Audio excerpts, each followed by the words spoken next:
Higurashi doesn't have an opening, so do Higurashi for the fighting game OP? What?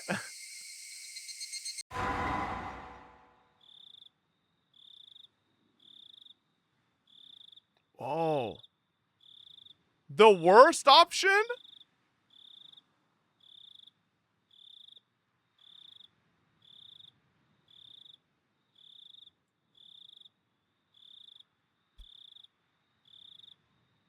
It's a tale of a peculiar dispute over the precious jewels, the Magoda Tama of Fuwarazu.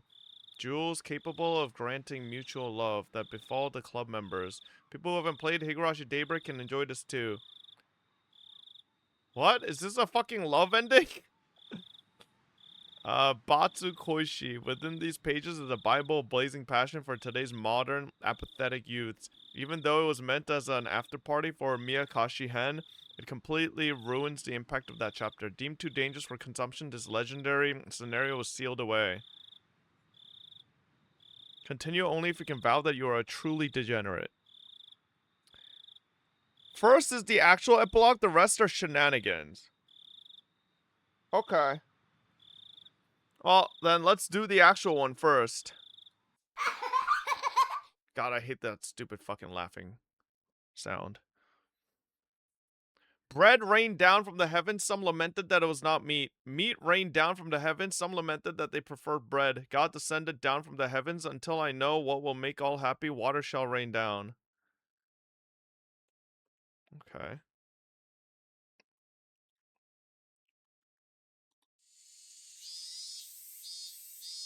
Oh my god. The cicada's chorus had been growing increasingly lively. The strange...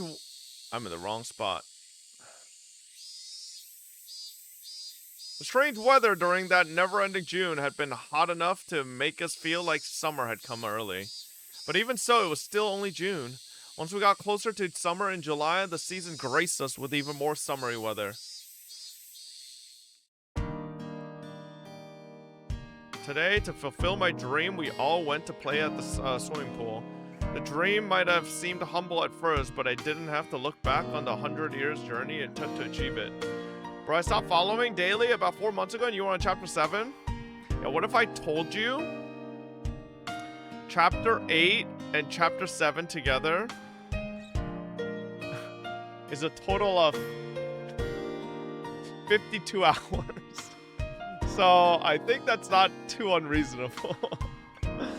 It's 52 hours between those two chapters, bro. So, yeah. But I don't have to look back on the 100 years journey it took to achieve it anymore. Still, I decided I shouldn't forget about it. For many people, this was a perfectly ordinary day, but for me, it had taken so many years of wandering just to get here that it made me feel faint. Remembering it made this seemingly average, regular life fill me with such profound happiness.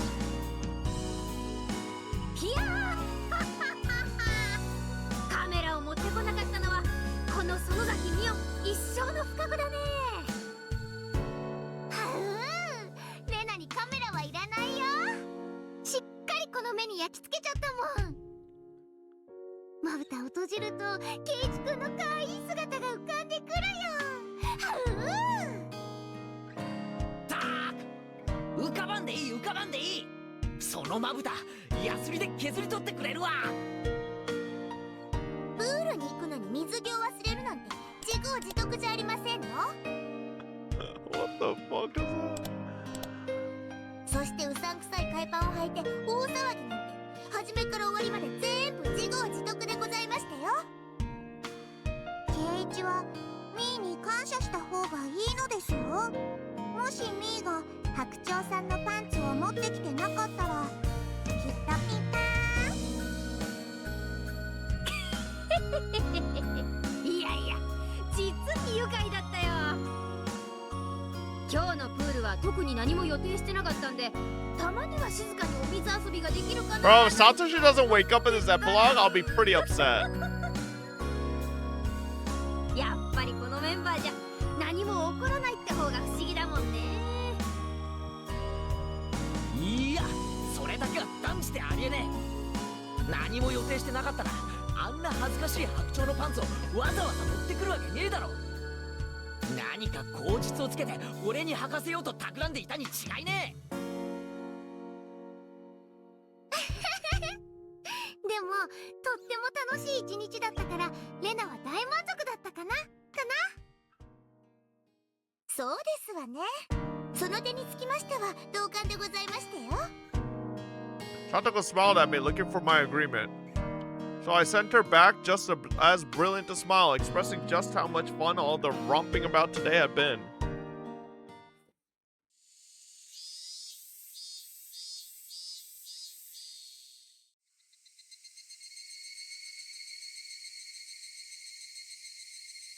As we all reminisced on our romp at the pool today, we got on our bikes and started on our way home.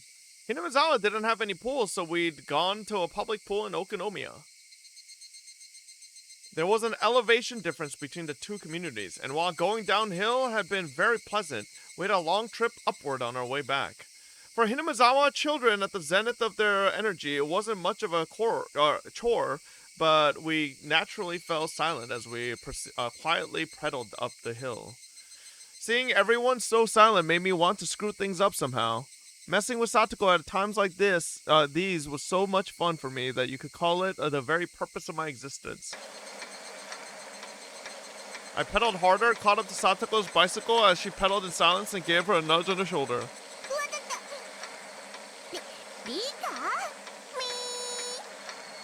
After pretending to be mean to Satoko, I sped up. Of course, she sped up too and chased after me. Satoko struggled to somehow nudge me back, but I was no slouch either.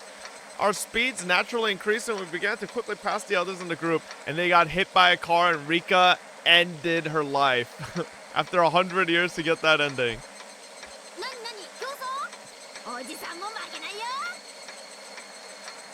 This is why you should wear helmets, kids. Thank you, Rena.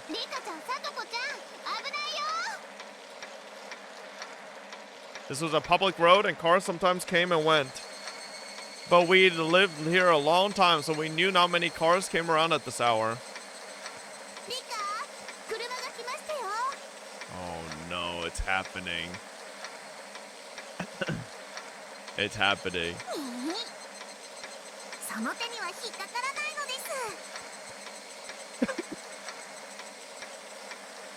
So when Satoko said that, I thought she was just trying to distract me.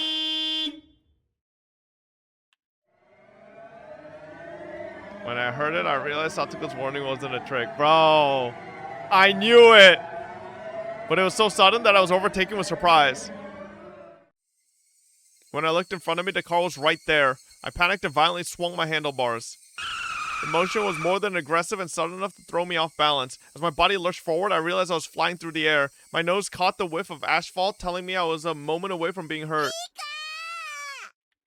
I heard Satoko shriek.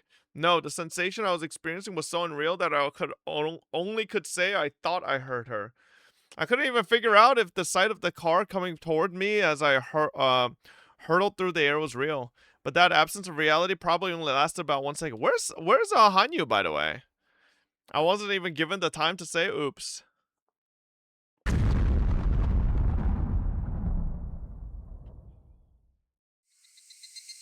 I heard the cries of the Higurashi in the distance. In those cries dwelt such cool tenderness that I wanted to listen forever. Eventually, the silence was broken. The sound of many footsteps approached, pulling my mind back to reality. Suddenly, the cries of the Higurashi were gone. The cries filling the room were that of cicadas. I thought I'd been hearing the Higurashi this whole time. Was that a dream? I was in bed. I didn't recognize the ceiling. Where was I? The room was small, with an office desk and shelves full of medicine. I recognized the smell of that medicine, and the voices of children mixing with the cicadas' cries. I knew right away. I was at school. I was in bed at the nurse's office.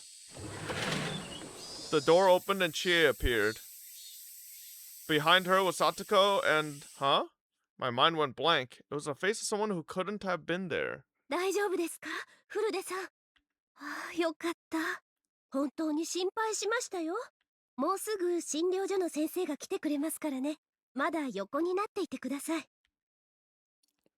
よかった。 Satoshi! 本当に心配したよ。 My mind was still blank. Dazed, I kept staring at his face as he spoke words of concern. This person could not possibly be at school in 1983. サトシ。大丈夫。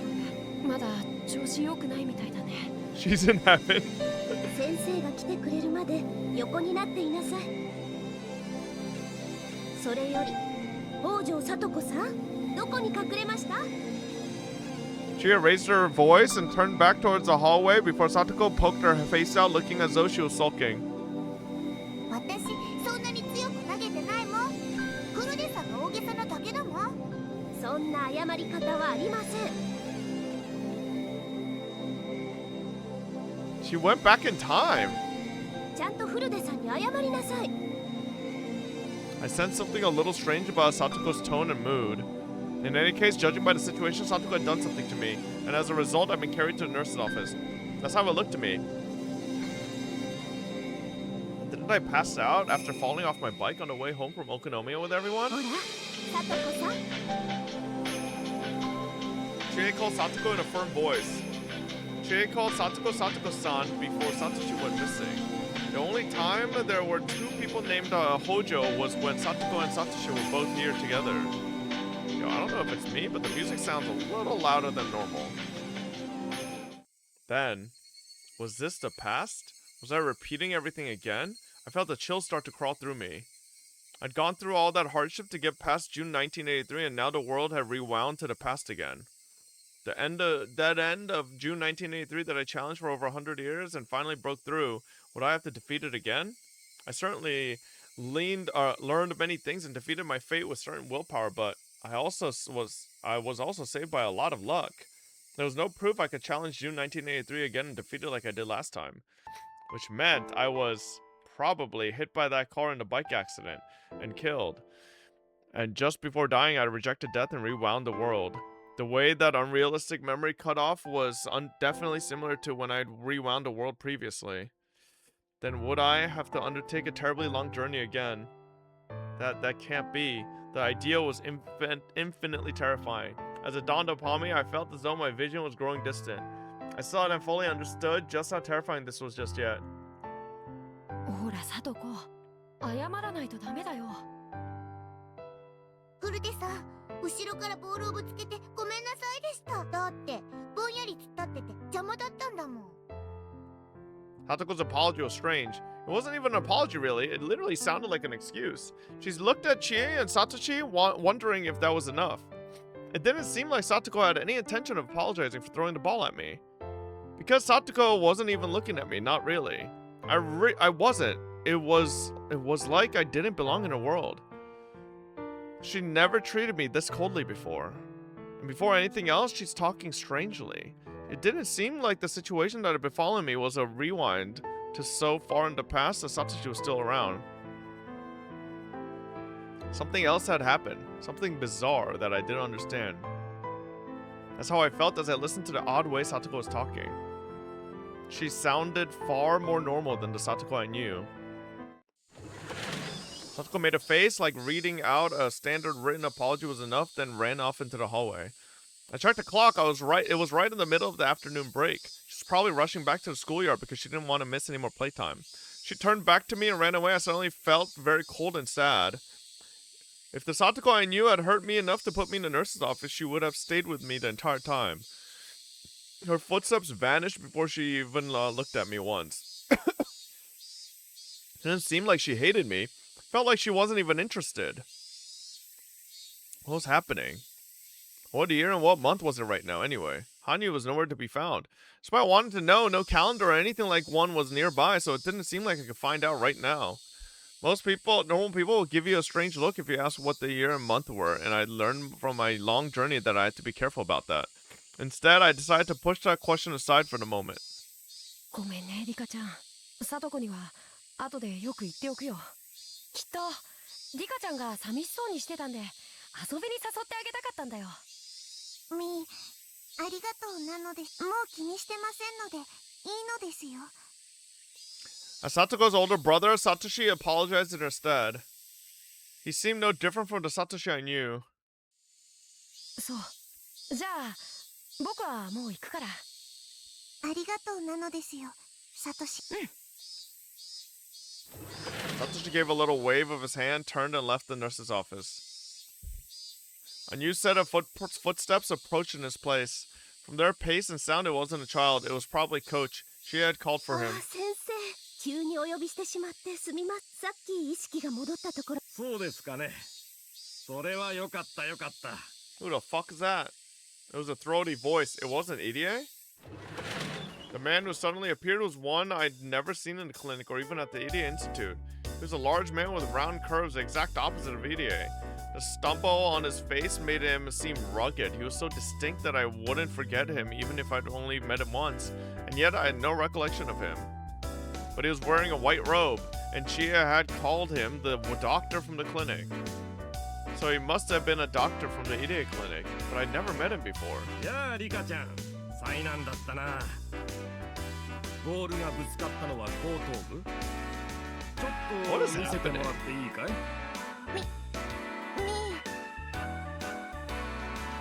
Without waiting for an answer, the mountaineerish doctor felt around the back of my head. His fingers were uncultured, completely different from Irie's delicate hands. 今度は目を見せてくれるかい？大丈夫みたいだな。何か頭痛とかはするかい？酔うとか平衡感覚がおかしいとかあるかな？ないのです。多分大丈夫とは思いますけどね。念のため診療所に連れて行って脳波を見ましょう。まあ、わしの見たところ問題なしですな。The doctor laughed uproariously, spraying spittle everywhere. Chia gave a look of relief too, as if that was a sign there were no problems. そうですか。では、念には念ということでよろしくお願いいたします。古出さん、先生と一緒に診療所に行ってきてください。午後の診療が始まる前に済ませてしまおう。さあ、行こう。The big doctor, acting too familiar for my taste, pushed me out the door, and before I could fight my feeling of wrongness, I was taken out of the nurse's office. What was this world? Sometimes the dice came up with strange numbers and caused little differences, but this was the first world that felt this wrong to me. Did the dice rolls turn up something rare? After repeating this world for over 100 years, I thought I had figured out pretty much every event, and yet this all felt so strange to me. There was something immeasurable about how strange it was, and I couldn't help but feel intensely anxious. I put my shoes on at the entrance before being taken to a parked car in front of the school gate. All the while, I stared at the big man's back as he walked, racking my brains, trying to remember him, but I couldn't come up with anything. No matter how much I thought back, I couldn't recall any man like this in the Mountain Dogs, much less the Irie Institute. If Satoshi was here, that meant it had to be before June 1982. Hanyu would always be there as soon as I woke up, and she'd tell me what was going on in that world. But in this world, I haven't seen Hanyu even once. The radiant sunlight, the annoying cicada cries, the lively voices of my classmates, I knew them all so well, but something was different. It almost made me sick. Hanyu, where am I? What kind of world is this? Hanyu didn't answer me. Fine then. If I went home and opened a bottle of wine, she'd be sure to come rushing in. Not once had she ever allowed me a few elegant minutes to myself. みーちゃん、みーちゃん。甘いね。ドッジボールの鉄則は弱いやつ狙い。私を狙うのは戦略ミスだよ。それ、次にトロいやつはお前さ。I saw several classmates playing a game of dodgeball. Mio and Rena were there in the crowd. Rena? Any world where Rena was present was later than April 1982. Satoshi disappeared from the village in June 1982. The only time Rena and Satoshi could be here at the same time was a short span from April to June. It didn't seem like I'd gone as far in the past as I'd feared, but I still had to repeat the June of 1983 that hadn't changed. Did I have to complete those long, difficult days of nothing but strife yet again? teaming up with my friends, trusting each other, grappling with our suspicions of each other, believing in miracles, and fighting alongside everyone. And all the coincidences in the world to help save us. If we missed any one of those elements of the process, this world would end in a horrific tragedy. I'd gotten past this dead end before. This was the second time, so I understood a little of how to fight against Takuno's group. So I probably wouldn't have to spend another whole 100 years. Even still, it would definitely take several of those years, if not dozens. But I never wanted to spend another day in that June of 1983 ever again.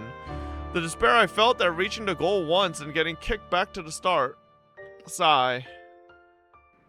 I got into the man's car, and as it bumped over the rough roads, I sorted out the situation I was in.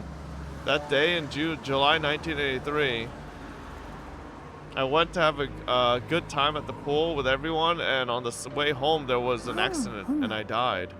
And right before dying, I used a power I never thought I'd have to use again to turn back time once more. This world was probably in June of 1982. It was considerably hot, so the Watanagashi festival couldn't be far off. That meant the countdown to Satoshi's disappearance had already begun. Earlier in the nurse's office, he'd given me kind and considerate words, but an unyielding darkness would have been starting to take control of his heart. His fear of his inescapable terminal illness footsteps. People on Twitter are mad because there's Ni Escanor in Natsu no Taizai origin game. You have to pay $39 to play it. Is that English? Okay. I thought back to how the Hojo siblings had looked in the nurse's office, and to Satoko and Satoshi's everyday sibling relationship. It would cease to be an everyday thing in just another few days or weeks. Satoko's somewhat cold treatment of me had hurt, but when I remembered that, I felt pity for her. Satoko, for now at least, treasure that time. Your relationship with Satoshi is limited. That cruel fact hadn't been overruled a single time in any of these hundreds of years of worlds. In other words, it was inevitable. I could only sympathize with the fate awaiting Satoko now. Nanatsu no Taizai is 7 deadly sins. Why the fuck would bro type Nanatsu no Taizai out? Like, I don't even know what the fuck 7 deadly sins is. Never watched it. Why would you not just use the English name? Eventually, the Irie clinic came into view. Every time I saw it, I was struck by its magnificence. It was almost too much for Hinamizawa. But this time, the clinic building felt a little dull, as though affected by the sadness coloring my heart. The car came to a stop in the employee parking lot near the back entrance. 歩けるかい？具合は大丈夫かな？全然平気なのです。検査なんて大げさなのですよ。頭はその場では何もなくても、後から突然来ることもあるから怖いんだ。きっちり検査しような。何事もなければ午後の授業には戻れるよ。This was the first time I'd met the strange doctor, but he didn't seem unreliable. Maybe the cloudiness in my expression made me look like I was worried my injury was serious, and that was why he tried to cheer me up. His attempt at encouragement was off base, but for now I told myself that he wasn't a bad person at least. The air inside the clinic smelled unfamiliar to me. Inside it was the same clinic as the one I knew, but something was different. On the whole, it felt old, like I'd find cobwebs if I looked. And I recognized none of the nurses we passed. And the only people I knew were some elderly villagers chatting as they watched TV in the waiting room. なんでリカちゃんじゃねえの？どうしちゃったの？風邪？校庭で飛んできたボールが後頭部に当たったんですよ。一応脳波を見ておこうと思いましてね。頭は怖いからね。でも若いんだからボールの一つや二つ平気平気。Old people laughed aloud as though rubbing some spit on the bump would fix it. Something about their behavior was strange too. I don't think she's the reincarnation of Oyashiro-sama in this world. People I knew would get out their beads, start praying, yeah, make a big fuss about just because I got a bump on the head. Maybe they'd say 1 or 2 balls is fine because you're young if I were a normal child, but for me in particular in Hinamizawa that was impossible. This all seemed very wrong. Something huge, something I couldn't ignore was different about this world. さあ、理解入って入って。After the large man went straight into the examination room, he called me in. The Queen Carrier had come for an examination. The next logical step was that idiot, the director, would appear, but he hadn't appeared yet. The discomfort I had been feeling this whole time got even stronger. And then I spotted something odd. It was a notice from the hospital hung in the waiting room. Please be sure to bring your insurance card on your first checkup of the month. Takano Clinic. Huh? Takano Clinic? I looked around at the other notices hung about the waiting room. All of them had Takano Clinic written at the end. Not a single one said EDA Clinic. Where am I? リカちゃん、どうぞ。時間ないから早く入って。 I heard a man's deep voice from the examination room again. I ignored him and bust out the front entrance. Why? Because I wanted to know the name of this clinic. Takano Clinic. Bro, I miss this, like, these sounds. Like, I kind of wish we had more question arcs.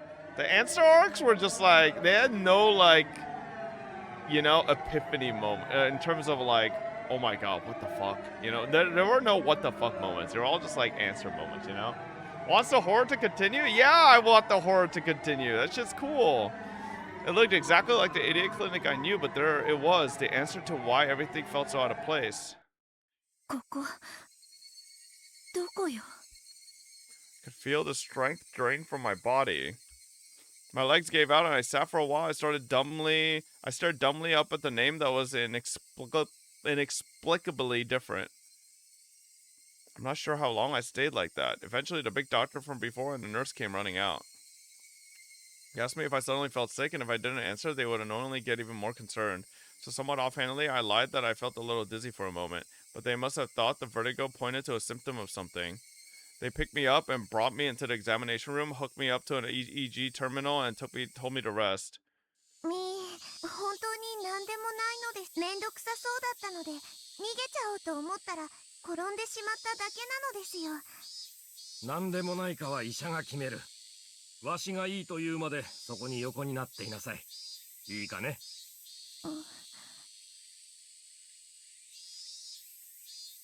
I felt like the more I tried to say, the more complicated things would get. So for now, I decided to play along so I could get out of there. 先生、入江というお医者はいますか？何？誰だって？入江です。入江？それはリカちゃんの主治医かい？どこの病院だい？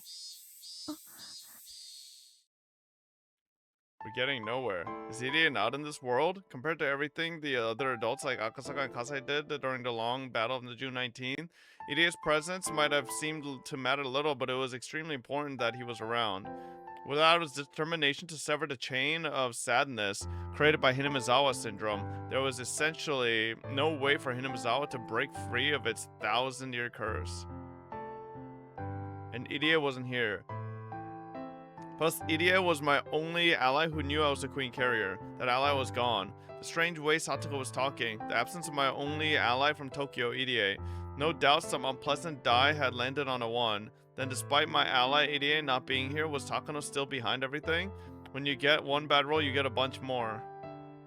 高野先生はずいぶん前にお亡くなりになられてるよ。この村にこんな立派な診療所を建てられた功績をたたえてね。そのわしはお会いしたことはないんだが、大変立派な先生だったという話だよ。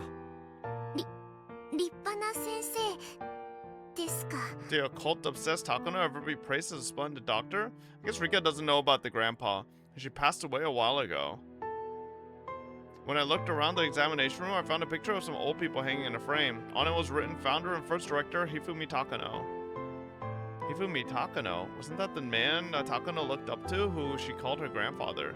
He was the first one to discover Hinamizawa syndrome, but nobody accepted his theories about it, and he passed away in despair. Takano had understood his chagrin and eventually made a big decision, then began to build a future so stable you could call it fate. That Takano? 鳥の鷹の鷹、高い低いの鷹の先生。わしは知らんがね。看護師さんにもいないし。わしが来る前に辞めた古い看護師さんかね？違うと思います。若い女なのです。うちにはそんな人はおらんがね。そんな看護師さんがいたら、ぜひうちに勤めてもらいたいね。The man guffawed with delight. He certainly didn't look like he was lying. He was speaking the truth. Then even Takano is gone. Idiot was absent, Takano was absent, the Idiot Institute didn't have its director or vice director? What did that all mean? Who was the director then? Oh, and what about the mountain dogs? The Idiot Institute was at its heart a research institute. Without them acting as its hand and feet? 造園という造園屋さんはありますですか？え？造園屋さん？さあね。造園屋さんにご縁があったことはないからね。ちょっとわかりかねるけど。それはどこの業者さん？沖宮に事務所があったと思いましたです。なら後で電話帳で調べてみたらいい。個人では載せない人もいるけど、会社とかなら大抵は載ってると思うがね。Could the Idiot Institute not exist in this world? Would that mean this world didn't have a dead end at all? I couldn't figure anything out. Which dice were showing 1 and which were showing 6? Or was the stranger part the dots on the dice themselves? The game board I was a piece on now and the game board I knew, were they different? Let's be a little more optimistic. Was it possible that Tokyo hadn't chosen Idiot but this man instead? Then would this man know I was a queen carrier? If he did, then a number of things would fall into place. The prudence of giving me a brain scan after just getting knocked over by a ball to the head, wasn't that because he knew I was special, was that I was a queen carrier? Nope. Then was this man playing the role of Idiot in this world?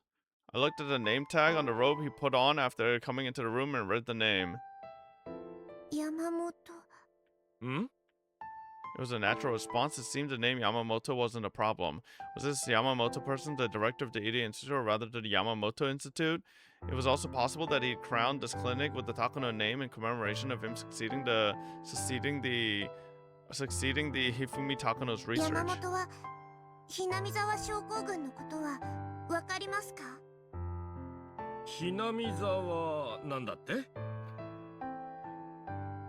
僕が女王感染者だとかわかりますか？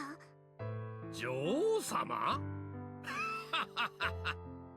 リカちゃんじゃまだお姫様ってところだな。将来は女王様になりたいのかい？そりゃでっかい夢だね。はい、OK。もう外していいよ。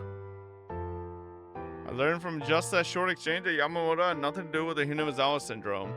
There were a few people unconnected to Tokyo and the Idiot Institute too, but there were only a small handful of nurses and office workers.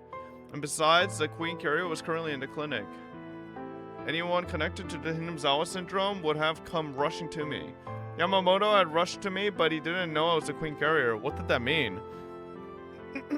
I listened hard to try and catch the sound of Idiot's indiscreet laughter, but all I heard was the TV in the waiting room and the motor of the goldfish aquarium. That maid-obsessed man with his ulterior motives during checkups was nowhere to be seen in the examination room. It was simply uncomfortable, and the smells of dust and medicine made me feel unpleasant. Now I knew. This really wasn't the clinic I knew. It wasn't just a strange feeling anymore, it was a clear fact now. Yamamoto left for a moment, then came back and told me there was nothing wrong with my readings. 具合が悪いところがないなら学校にもう戻ってもいいよ。もうすぐ午後の診療が始まっちゃうから送ってあげられないけど大丈夫。一人で学校まで行けるかい？みーじゃあはいかいいえかわかんないよ。 Everybody might be alive. Nobody might have died. どっちだい？はい。 Satoko's parents might be alive. Rika's parents might be alive. 大丈夫です。一人で学校に戻れますです。そうか。 Well, no, Rika's parents 100% should be alive. じゃあもう行きなさい。千恵先生には学校にこれから戻ると電話しておくよ。But I think the sad part is I only think Rika and Satoko got super close because Satoko was becoming outcasted. You know, and if that didn't happen, then they might not be that close. When I saw Yamamoto pick up the phone on the table, I spotted a tabletop calendar next to it. June Showa 58. Was that an AD again? The Pacific War ended in Showa 20, which was 1945. 558 minus 20. I'm bad at borrowing, but luckily I don't need it. 58 minus 20 goes 38. Yes, 38 plus 20 is definitely 58. Then if you add 38 to 1945, 45 plus 38 is 83. It's 1983 June? Wasn't that the same period of time I had just been living in? But that's impossible. In June 1983, Satoshi is here? And Iri isn't here, Takano isn't here, Satoko is acting strangely, and even Hanyu is gone? Where am I? Hanyu, I know you're wasting time somewhere. Get over here with your ow-ows and tell me what kind of world this is.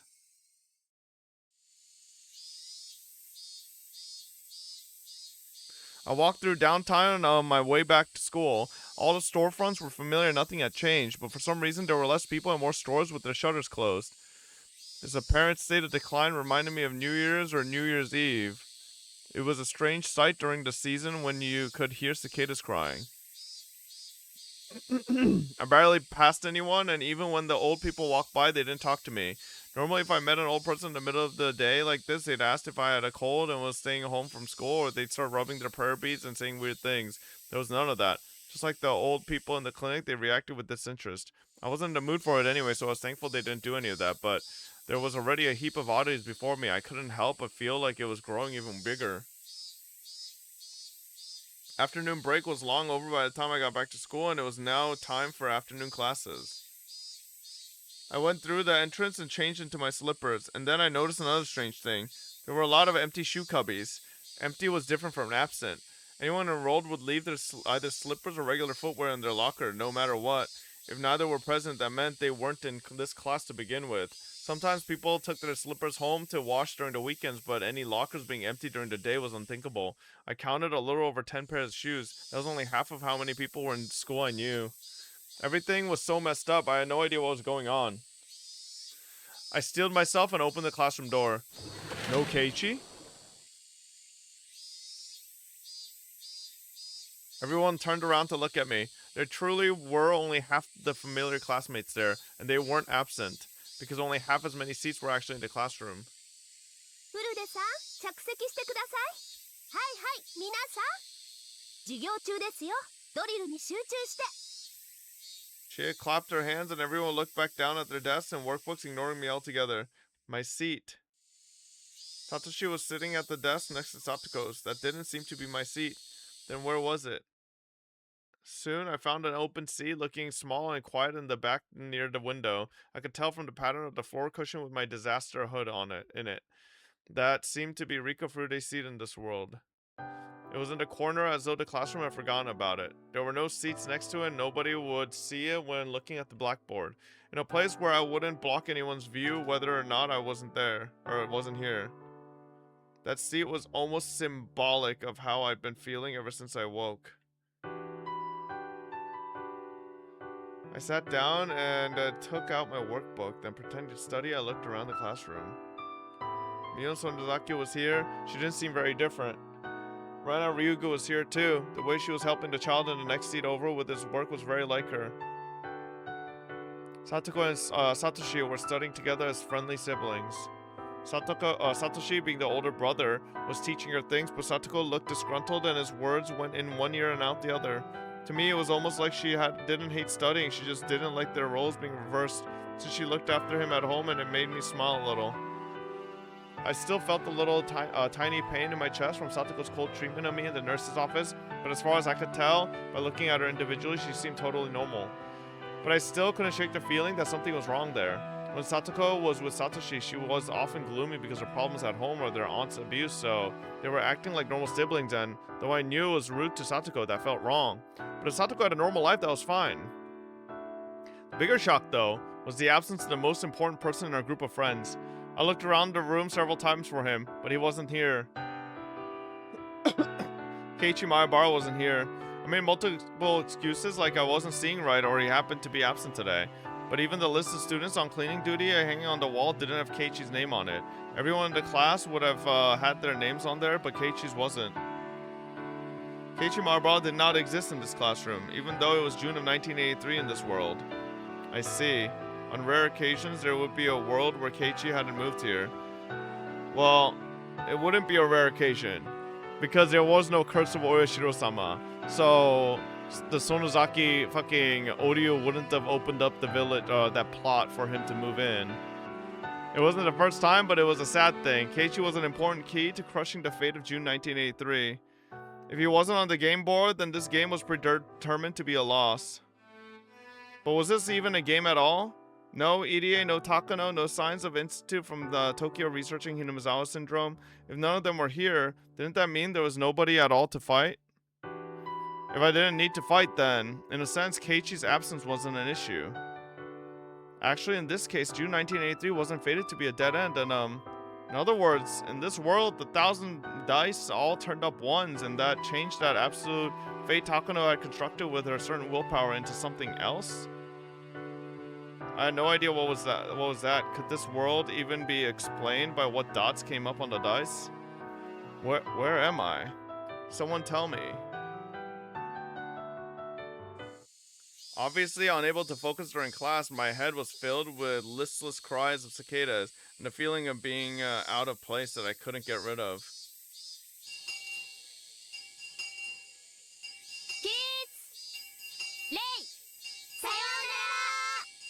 Thankfully, Mion was still the class president. For some reason, that was a relief. Oh, was there even a club in this world? If I could receive the baptism of those crazy club games, maybe it would clear up my feelings a little. On days we had clubs, she'd always call the members right when school ended. Expecting that, I stayed in my seat as everyone ran out into the hallway. Ooh. Satsuko was one of those who dashed out. She was flying headlong toward the entrance, jostling the other kids her age. Satoshi left too, following behind her. Mion and Rena talked to each other as they got ready to leave. As far as it looked, we didn't have club. The club was annoying at times, but I yearned for it so much now. Was there no club in this world? As I started to feel lonely, I saw a grin spread across Mion's face before she and Rena approached me. Normally that grin would look gross, but when Mion did it, didn't feel bad. Our eyes met.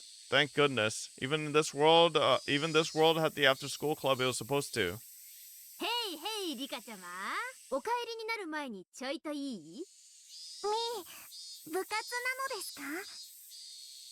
For the first time since coming to this world, I smiled. I had no idea what was going on in this world, so having one of my hopes come true made me very happy for the moment. Oh no, you think they bully her? 違うよ。明日の日 Oh, 曜日で never しょ？ mind. はい、これ日誌ね。で、部活って。なんだ、リカちゃんも私の部に入りたいの？ What? I gleaned two things from Mion's few words. One was that I still wasn't a club member. The other was that even so, the club still existed. For me right now, that was an incredibly happy thought. ならばフルでリカ。君に我が部への入部を許可しよう。みーちゃんおかし。Rena laughed like it was a funny joke, but why? Because there is no club. ただリカちゃんとは同じ部になれても部活動は一緒にはできないんだよね。どうしてなのですか？だってリカちゃんちと私たちんち方向違うじゃない？Oh. When Mion said her club, she probably meant the club of not having a club, the going home club. And she must have been saying we went home in different directions, which is why I couldn't do— Oh my god. That's not a club, bro!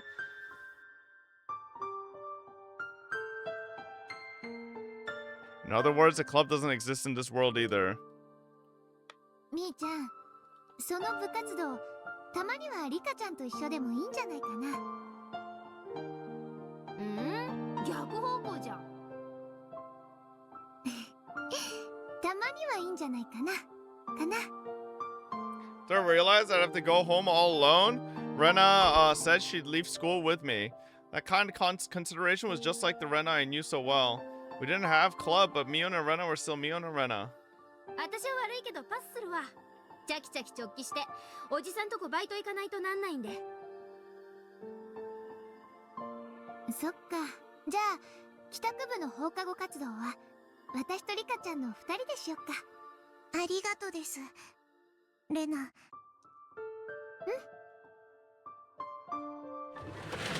The three of us headed for the entrance. Our outdoor shoes were the only ones 僕 left. が知っているより上履きの数が少ないのです。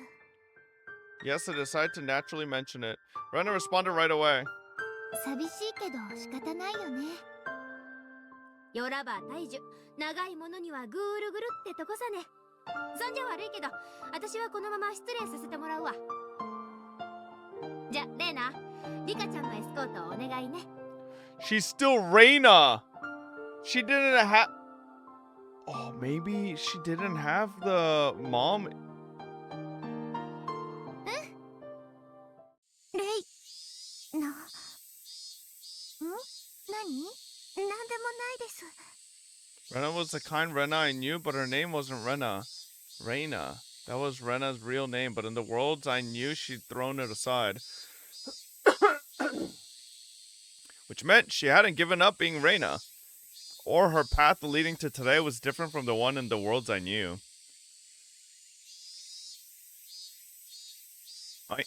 The fuck? Oh, I knew Rena hated herself because she considered herself responsible for her mother's divorce. And as she'd messed up both her life and herself, she would have decided to part ways with that old self, start over and rename herself Rena. But that didn't happen. That wasn't the only thing. No, I think it's I don't think it froze. That wasn't the only thing I Hi learned Ugly from Bum this. 67 Naja. Hey, Omaloe with the 32 months. I hope you're doing well. Thank you. Welcome back. Regarding the number of people in the class. When I mentioned there weren't many people, they acted like there was a reason. That meant the current number of students in this world hadn't been that way from the start. It had decreased to this number. Mio ran off and Rena and I left school together. When we went across the schoolyard, I saw Satoko fooling around and playing tag. さとこちゃんを見てるの？み。 Her name was different, but she still picked up on these things quickly. さとこちゃんも悪気があってボールをぶつけたんじゃないと思うよ。許してあげて。ね、別にどうとも思っていませんですよ。 Rena, no. Reina seemed to be trying to smooth it over. It kind of sounded like Satoko and I weren't normally friends with one another. So I 僕 asked, とさとこは友達ではないのでしょうか。そんなことないよ。ちゃんと同じクラスの友達だよ。 the way she said that was enough of an answer. Now I knew why Satoko acted so coldly to me in the nurse's office. In this world, Satoko and I weren't friends. Maybe that made sense. After all, if Satoshi was alive and well, then Satoko would spend all her time with him. The reason Satoko and I got to the point we could call close was because Satoko ended up all alone. I asked her to stay at my house and we started living together. Of course, we were friends before that too, just nowhere near how close we were in 1983. Maybe in the end, our relationship was nothing more than me sitting in Satoshi's empty seat. When I thought about that, when I considered what would happen if Satoshi was around in June 1983, maybe this was the most natural future. With regretful eyes, I watched as Satoko frolicked about. Satoko looked like she was having a lot of fun with her other classmates. She wouldn't ever notice me going home from school. I'm going to stop thinking about it so much. Before the true world I need to reach, this world is all but a defective one. I don't need to bother trying to understand a broken world.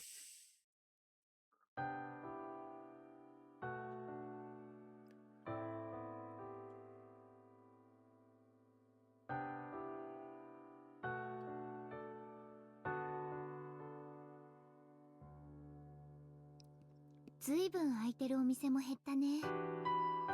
We went through the downtown with all its stores with their shutters down. Reina spoke up. Was there no dam conflict? Is the dam just happening? I didn't care about this world anymore, but as a classmate going home with her, I answered unconsciously. どうしてこんなにもお店が減ってしまったのでしょう。それは当然だよ。来年までしか営業できないもんね。 Ah, I was right. I knew it. 来るお客さんだって減る一方だし。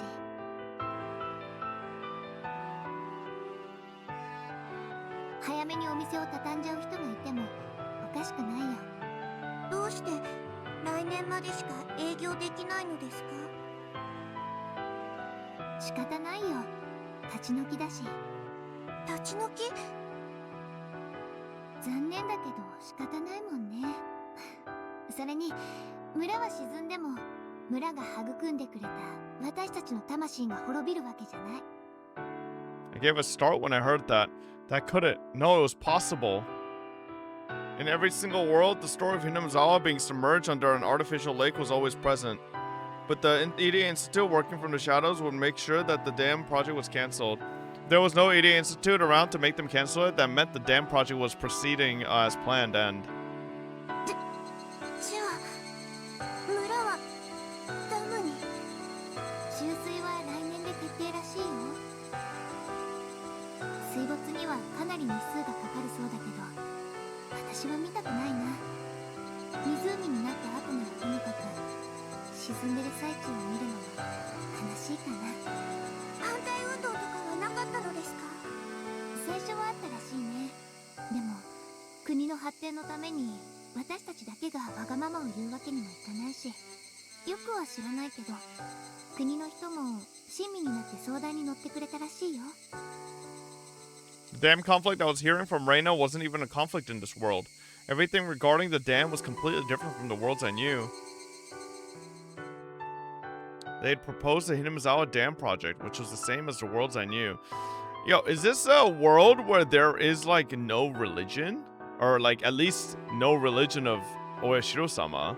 So because there's no, like, deep connecting culture tied to this, the people living here just gave it up. And because of that, you know, there's Rika's the resurrected Oyashiro-sama, and there's no fucking Hanyu, there's no syndrome, nothing like that. Relations between the nation who wanted to evict us and the residents who refused gradually worsened and eventually broke down.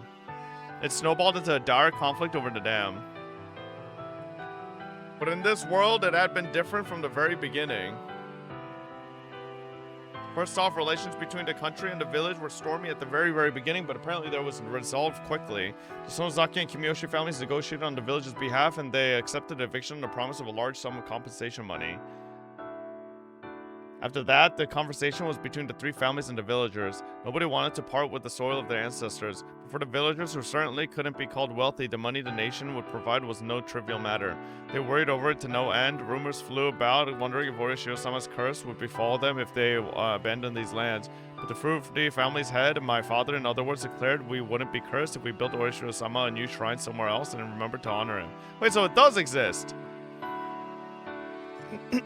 Despite many objections, the elderly agreed on a cooling-off period of several years. In addition to the compensation money, they demanded the government the movement of the Fruity Shrine, the graveyard, and its symbolic trees, in addition to the guarantee of a new place they could call Hinamizawa.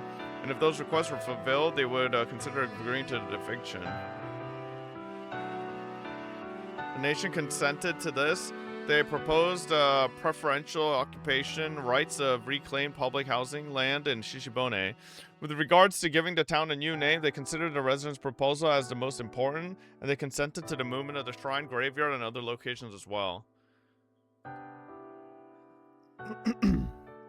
In conclusion, though there were several years of turmoil, the dam conflict never happened in this world. Everything was resolved through talking alone. And the villagers had actually agreed to the dam project. Actual construction on the dam had begun a few years ago, and apparently construction vehicles were a constant source of traffic on the village's wider roads. And the eviction deadline was set at the end of April next year, so more than a few families had begun moving out in advance. One closed shop shutter had a worn paper notice on it. On it was written, "Our deepest gratitude for your many years of patronage." I spotted a few other notices with a post to the dam on them, but those had deteriorated over time, a silent indication that the dam war was a thing of the past now. クラスの子も全員が公営住宅に行くわけじゃないみたいだね。さとこちゃんちなんかはよそへ引っ越しちゃうみたいだよ。仲良しのみんな全員と会えるのも来年までかと思うとなんだか寂しいよね。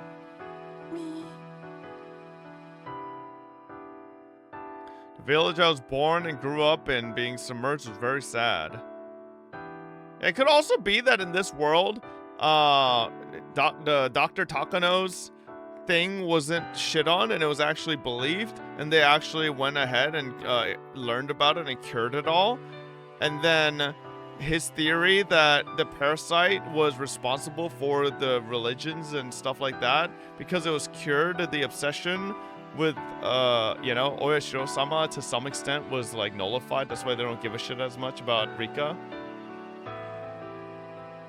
If the damn war never took place, that would cause several other effects. For example, the relationship between the Sonozaki and the Hojo families. At the beginning of the dam conflict, the Hojos declared themselves in favor of the dam with the Sonozakis in opposition. The former ended up a scapegoat of the village for a long time. That trouble never occurred in this world. さとこちゃんのお家？さあ、普通だと思うけど、別にみーちゃんちとも特別接点はないと思うけどな。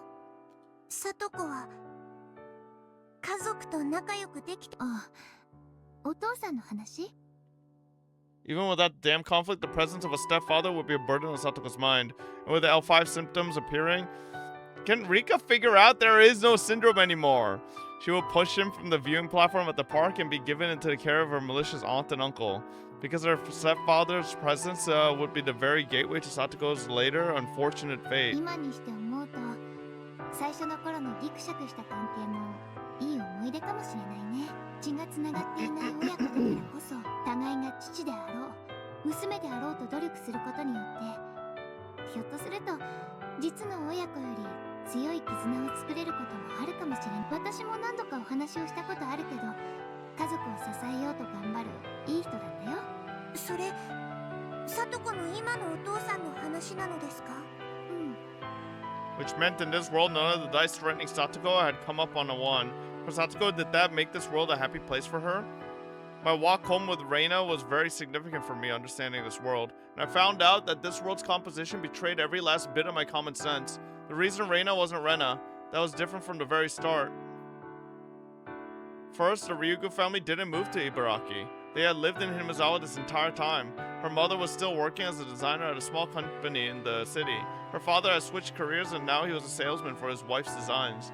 The couple must have been on good terms for one to design things and the other to sell them.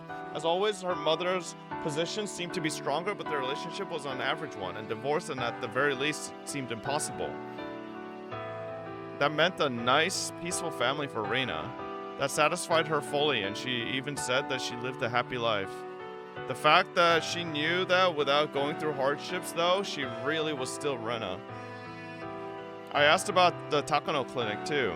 It was as the big Dr. Yamamoto had said.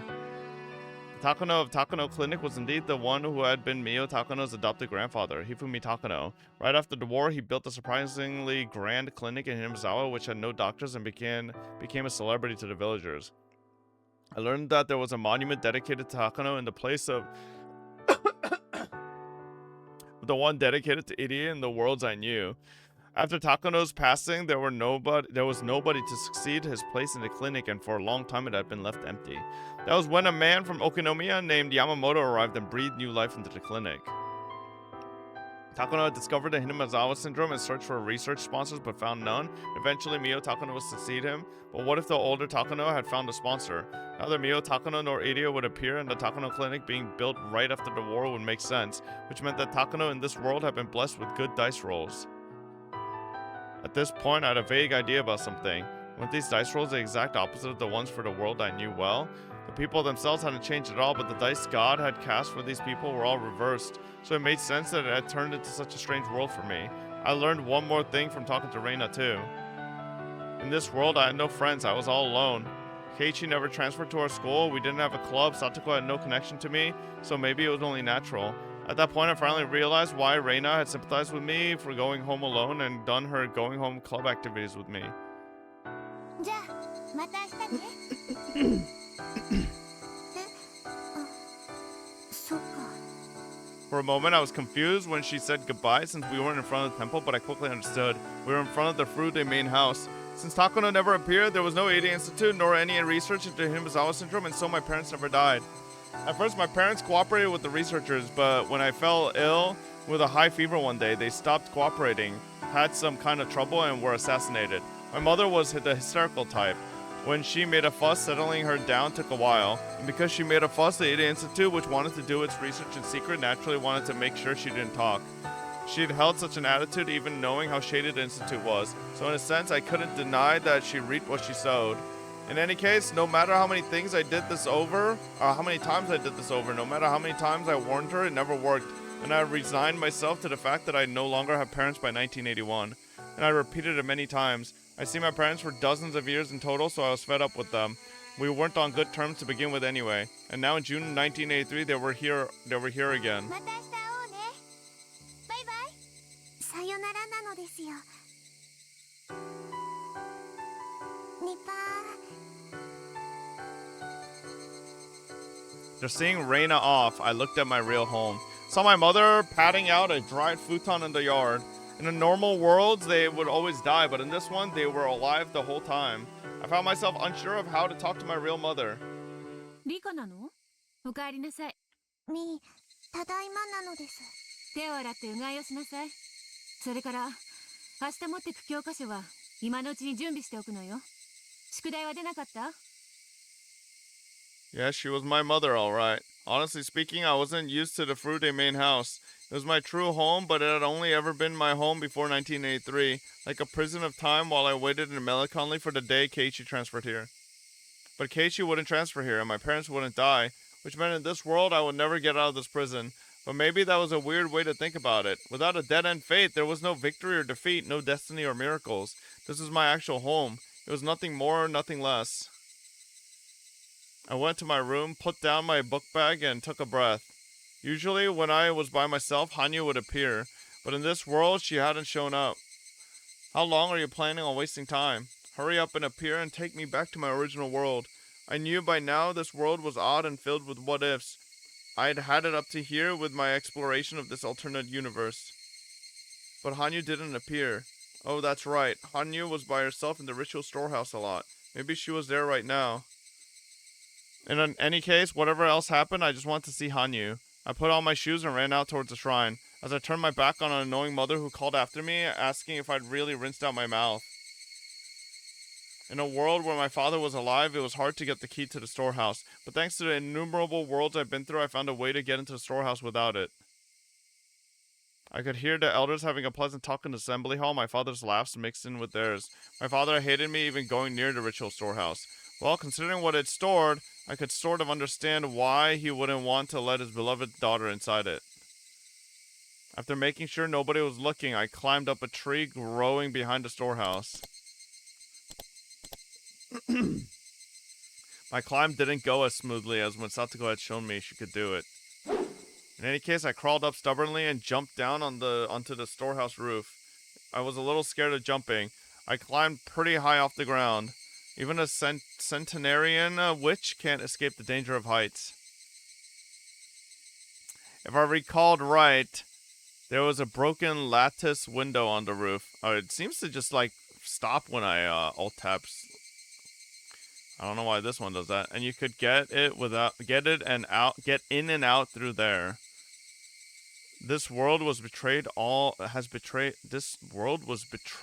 my expectations and giving me the exact opposite. I considered that maybe you couldn't go in and out through it anymore. But in the place Satoko once told me about, it was broken just like she said, and a child would be able to fit inside. Even trivial things like this were a relief. Maybe just the sun setting in the west would be a relief for me right now. Because in this world, it could always set in the east. Yes, this discomfort I felt at having to doubt everything made me feel dizzy and sick. 羽生いる No answer. I was too afraid to call out again, because maybe if I did, I still wouldn't get any answer. For me personally, Hanyu not existing in this world was the one dice roll that couldn't happen.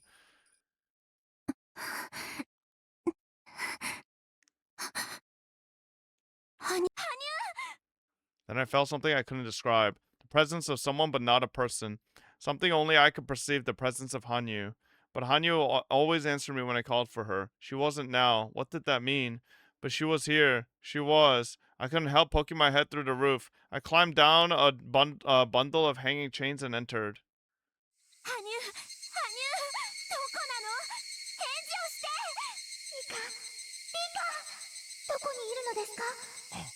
Hanyu's there! This time I heard her for sure. There was no doubt. Unless she's fucking, she might just be seeing things, or hearing things. 私はここよ。どこなの？あなたの姿が全然見えない。リカ、返事をして。 Anya's feeble words implied she was actually the one who couldn't hear my voice. I looked for a place where I could hear her better. Before I realized it, I went to the altar in front of the holy vessel. Something that looked like a small crystal ball was on the altar, and I sensed it giving off a faint light. That was where Hanyu's voice seemed to be coming from. The ball was about the size of a large toy marble, but it was seated respectfully on a small cushion, which told me it was no ordinary stone. I took the crystal ball in my hand and pressed it to my ear. リカ、聞こえたならもう一度返事をしてください。リカ、リカ。 There was no doubt. I was hearing Hanya's voice from this crystal ball, and it sounded like it was searching for me, growing more distant all the while. 聞こえるわ。私よ、リカよ。私はここにいるわ。リカ、あなたの声が聞こえますです。どこにいるのですか？あなたが見つけられない。声が遠くてわからない。もっと強く呼びかけてくださいです。ここよ。私はここよ。どうしてあなたの声が水晶玉から聞こえるの？そんなことはどうでもいい。私はここよ。西宮殿の祭壇の前にいるわ。羽生。あなたの声が聞こえます。今探してます。かけらを手放さないで。そのままもっと強く僕を呼びかけて。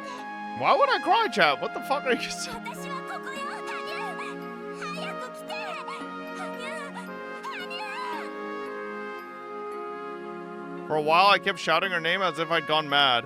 It was like clinging to a tin can telephone right before the string snapped. If Hanya's voice cut off in the middle, if she left me behind alone in the darkness of the storehouse, that was scarier than anything else I could imagine. So as she told me to, I shouted her name over and over again. Hanyu had to be searching for me by listening for my voice. I didn't know what her situation was, but it seemed Hanyu and I were far away from one another, that we were immeasurably distant. And as the crystal ball's light strengthened, I knew she was coming closer. At first, the light I sensed from it had been faint, but now it was bright as a weak miniature light bulb, and I could clearly see it was shining. どういうことですか？あなたのいる世界に入れない。はあ？何を言ってんのよ。助けてほしいのは私よ。何でもいいから早く来て。私をこの世界から連れ出して。リカ、よく聞いてくださいです。あなたの世界がなぜか僕を拒むのです。こんなことはありえないことなのです。 Given that she's both a paranormal existence and a deity, I couldn't imagine a situation that would make her anxious enough for her to weakly say this is impossible. All I could do was keep on wailing half insanely for her to do something, anything. でもどうしようもないのです。はあ、こんなこと初めてです。ありえないんです。そんな情けないこと言ってないで、早くなんとかしてよ。なんとかして。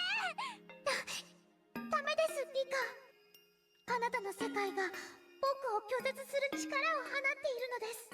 それをなんとかしないと僕にはどうしようもないのです。わけわかんないこと言わないで。神様のあんたを拒む力って何よ。そんなのあるわけないでしょ。そうなのです。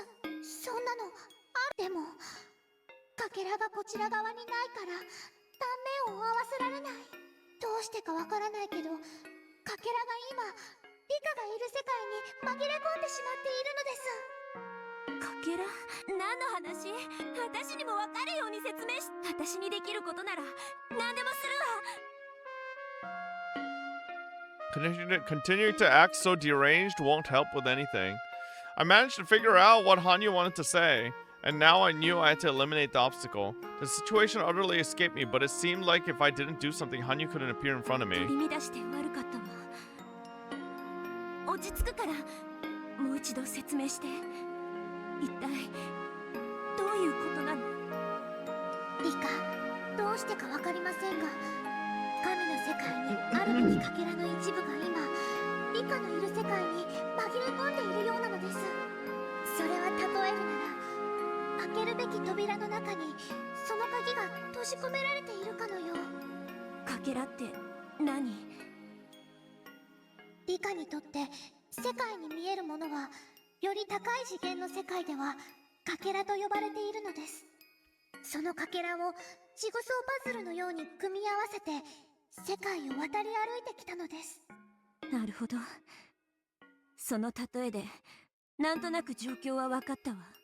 私が今いるこの世界というかけら、いえ、ジグソーパズルのピースは噛み合う部分がどうにかなっていて、周りのピースと組み合ってくれないと、そう言いたいわけね。そうです。その欠けた部分は必ずこちら側にあるのですが、なぜかこちら側ではなくそちら側にあるのです。神の世界にあるべきかけらがなぜか人間の世界にこぼれ落ちていて、欠陥を起こしているってこそんなところなのです。あわわ分かったわ。そのかけらをどうにかすればいいわけね。あなたの指示に従うわ。そのかけらはどこにあるの？それをどうすればいいの？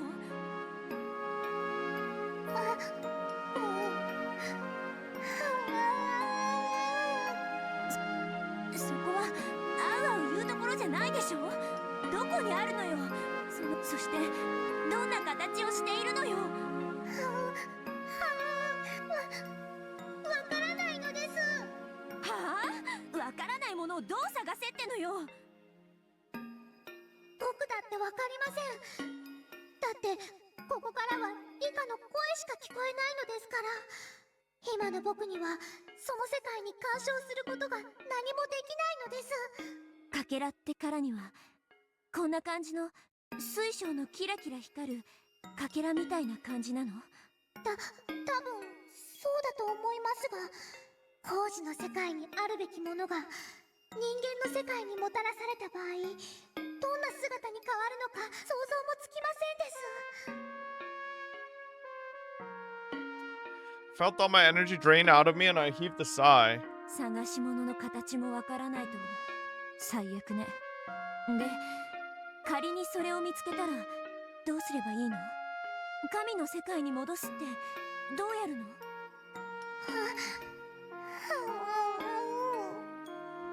それすらもわかんないっての。ごめんなさい。こんなこと初めてなんで、僕にもよくわからないのです。Ha ha ha ha ha ha. I laughed mostly at myself, and before I realized it, I couldn't stop my tears from falling. After getting sent to this crazy world, I don't even know how to get back. Today of all days, I was in such high spirits going to the pool with my friends. That tiny fragment of happy days where we'd all finally obtained after escaping the dead end of June 1983. Just because I was messing around on the way back just a little, I got sent to this horrible world. Bro, I can't believe I joked around that she'd get hit by a car and it actually fucking happened. それを愚痴ったら結局道路でふざけてた私の不注 It's 意が your 悪い。 fault. I lost my balance on my bicycle, got thrown off, and then fell into the car into the car there. A common traffic accident. A common death of a child. It just happened to be me this time. The future I had won after over 100 years, now just because of that, everything was in pieces. I could wail all I want, but the only thing at fault was my own carelessness. In fact, I should be thankful to Hanyu for letting me live. LeBron is not my goat. But sending me to a world like this, it's too cruel. No, it wasn't as though Hanyu sent me here because she wanted to. I know that. 理科も覚えている通りなのです。僕たちの力は、そしてその力の最後の挑戦で勝利を勝ち取ったのです。だからこの力はもう二度と使えないはずでした。その使えないはずの力で私を助けてくれたということ？はい、もうどうしようもありませんでしたのです。理科の体は自転車から投げ出され、サイコロの目次第では車のでも運悪く投げ出された理科は車のタイヤの前に She got fucking split in half, bro. From Hanya's words colored with sadness, it felt like she'd watched me fly off, get run over by a car, and die. みんながはって絶句して呆然として車は急ブレーキでガードレールにぶつかってすごい音がしましたが、そしてサトコがリカの体に駆け寄るのですが、あなたの面影が顔がなくて。 Damn, bro, the car fucking ran over her face. 車に潰されて Oh, Satoko's got PTSD now. Holy fuck. 知恵がいつも言ってたっけ、道路でふざけちゃいけませんって。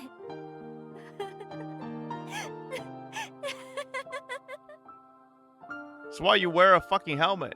I could imagine the rest of the story without Hanya telling me. That fun day we had was wiped out in an instant by my careless fooling around. We dove together into the longest June 19th, 1983 of these past 100 years. And the peaceful future we finally reached through the sharing of countless miracles was wiped out in an instant. My corpse was too horrible to look at. Satoko came running over first, and then everyone else came, and they all wished they'd wake up from the nightmare until they lost all hope, broke down, and wept. Compared to that heart-splitting sadness, the one who was actually careless, grumbling about wanting to go home since this world was uncomfortable, counted for nothing. Did that mean in the end it was all my own fault? I struggled through so many years to reach that future, and I carelessly lost it by nobody's fault but my own. And I was blessed since Hanya was here for me, so I should be thankful. Because if that had happened to someone other than me, they just lose their life. And nothing more. Just the fact that there was hope, even if it was only a single tiny ray, surely meant I was fortunate. ありがとう。バカが不注意で事故死なんて、私もそのうちの一人だったから、しのごの言わずに死ねばいいものを。こうして、そして、とても難しいことには違いないけど、おさらいするわね。私を元の世界に連れ戻すには、羽生がここにやってこなくてはならない。そうね。はい、もちろんです。僕も早くリカと一緒に元の世界に戻りたいのです。当然よ。100年を超える日々を経て勝ち取ったあの世界へ戻るのよ。そのために私はさらに100年の年月を経てもいい。負けるもんかくじけるもんか、ほんのちょっと道路でふざけただけでもう100年の懲役を追加されても。リカ、元の世界でもみんなが祈ってます。自分の命を捧げても時間を巻き戻して事故をなかったことにしてほしいってみんなが祈ってます。その祈りがあったから僕はきっとリカを見つけることができたのですよ。In this storehouse in which I could smell only dust, I thought I caught the scent of incense. I couldn't see it, I couldn't hear it, but somehow I knew it was my funeral, and I thought I could hear them, my friends heartbroken, grieving over my coffin. Their cries were incredibly sad, so painful, as though would tear me apart. I understood my carelessness. It had destroyed not only my life, but everyone else's happiness. 帰るわ。私は絶対に元の世界に帰るわ。それがどんなにか細い道でも。My tears filled with sadness, mixed with determination, mixed with saltiness, it dropped to the floor. リカ、その世界に閉じ込められたことだってあの昭和58年の袋小路と同じ。一見どうしようもない運命に見えて。分かってるわ。圭一に教えられた。そして高野にまで教えられたわよね。Fate was thinner than a goldfish scooping net. A strong enough feeling can reshape the future. そうです、リカ。その域なのです。確かにきっかけはリカの不注意だったかもしれませんです。でもリカにはそれを償い、仲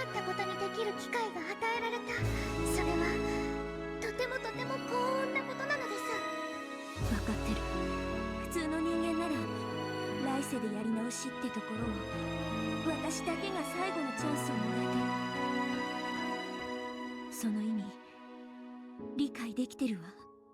リカ、なんとかして僕を拒む。僕もこちら側の世界から何かわからないか探してみます。ノーヒントってのが答えるわね。あとこの世界に羽生がいない以上、この世界で私が死んだらジ・エンドってことなんでしょう。 The End. はい、今のその世界には僕の力は及びませんのです。だからどうかリカ、くれぐれも注意して。 Yeah, no fucking riding a bike in the fucking 分 road. かってる。二度と道路でふざけたりしないわ。ヒントは確かにありませんが、でも僕はその僕に干渉する力なのですから、おそらくその力も村の中にあるものだと思いますです。この村のどこか、あなたに関わるものだとしたら、正直なところこの細具殿の中に収められていると思うんだけど。リカ、細具殿の中にいつもの世界にはない何かが収められてはいませんか？ I was thinking maybe Hanyu's powers doesn't work because Hinamizawa syndrome was cured in this world. どうかしら。すぐにはわからないわ。その何かが目立つものって保証もないんでしょ。僕に干渉するくらいなのですから、多分神の世界に限りなく近い場所に踏み入ったことのあるリカなら、その気配を感じ取れるかもしれませんのです。また難儀な話ね。少なくともこの祭壇にあるものはこの水晶玉も含めて何も変わりないと思うわ。しかし不思議な水晶玉ね。ただのビー玉のくせにずいぶん偉そうなところに陳列してあると日頃から。リカが今手にしているのはフルデ神社の至宝カムの御事のりと呼ばれるもの。 The Kamu no Mikoto no Ri. かつて僕がお社様としてフルデ神社に奇跡を示した時、その印として残したものです。 Shut up, Sogabu. 長い時間の中で込められた力のほとんどが薄れてしまいましたが、もっと力が残っていれば、あるいはこんな力に屈せずその世界へ迎えに行けたかもしれないのに。ということはこの水晶玉であなたと話をするのも。はい、リカには僕の声が聞こえ、僕の方にはどんどんリカの声が小さくしぼんでいくように聞こえますのです。なるほど。電池の切れかかったトランシーバーってわけね。わかった。無駄な連絡は慎むようにするわ。それならもうしばらくは話ができるんでしょ。多分。十分よ。私はこれから細具殿の中を漁るわ。この水晶玉と同じサイズだとしたらどこに紛れ込んでてもおかしくない。それに細具殿の中とは限らないんでしょ。根気のいる作業になるわね。リカ、どうか頑張って。僕はここにいて応援することしかできない。そしてその応援の言葉すらもう限られてしまっている。大丈夫よ。絶対にこちらの世界の扉を開いてあなたを招き入れるわ。あなたと一緒にあの楽しかった世界へ戻ることを約束するわ。だからあなたも頑張って、何かヒントになりそうなことが分かったら教えて。はい。じゃあもうこれくらいにしましょう。更新も終わるわ。またね、羽生。約束する。元の世界に帰れて。冷蔵庫。その約束楽しみに待っていますのです。 Hanyu's voice gently vanished like water seeping into sand, but that didn't mean Hanyu had vanished. It was kind of like I was talking to Hanyu on a public phone and my 10 yen ran out. We may have been in different worlds, but we were cooperating, trying to get out of this world and back to the last one. When I thought about it, Hanyu had always been an ally in my life. In this world, that ally was gone. Maybe that was a fitting punishment for wasting my life by being careless. To get back to that last world, I would pile up as many stones as I need. For these were the banks of the river Styx. Nirvana from my viewpoint as one who had lost her life in the previous world. But I'll get back, I swear I'll get back there. Uh-oh. Someone just turned the lights on, so then suddenly the inside of the storehouse brightened. Someone had just turned the switch for the naked bulb hanging from the ceiling, and then with a heavy clank, the door opened. My father appeared there. His face was like a demon's. That was right. I'd entered the cordoned-off ritual implement storehouse. I only received the right to enter the storehouse when I succeeded them as the head of the Furude family. In other words, in a world with my parents alive, I wasn't allowed to come in here. どこから入ったんだ。西宮殿には入ってはならんと、あれほど言っただろう。 Father was in a rage. Thanks to the property imprinted into one's very genes that made children tremble when their father looked at them with a scary face, I reflexively cringed with fear. He grabbed me by the back of my neck and took me outside. And then I ended up being disciplined, something I'd forgotten for a very long time. My parents being here is such a bother. Just when I thought I'd been lucky that they made it through 1981, they're getting in the way of me returning to the final world. In the storehouse, I had been shouting Hanya's name pretty loudly, so he probably noticed. I would investigate the storehouse for real tomorrow, but I'd have to take extreme caution so that my father didn't find me. In the middle of the night, unable to sleep, face up on my futon because of my rear end swelled up from all the spanking, I bit my pillow and cried again. Then thought back over what I had to do. This is my room. This is my futon, but this wasn't where I was supposed to sleep.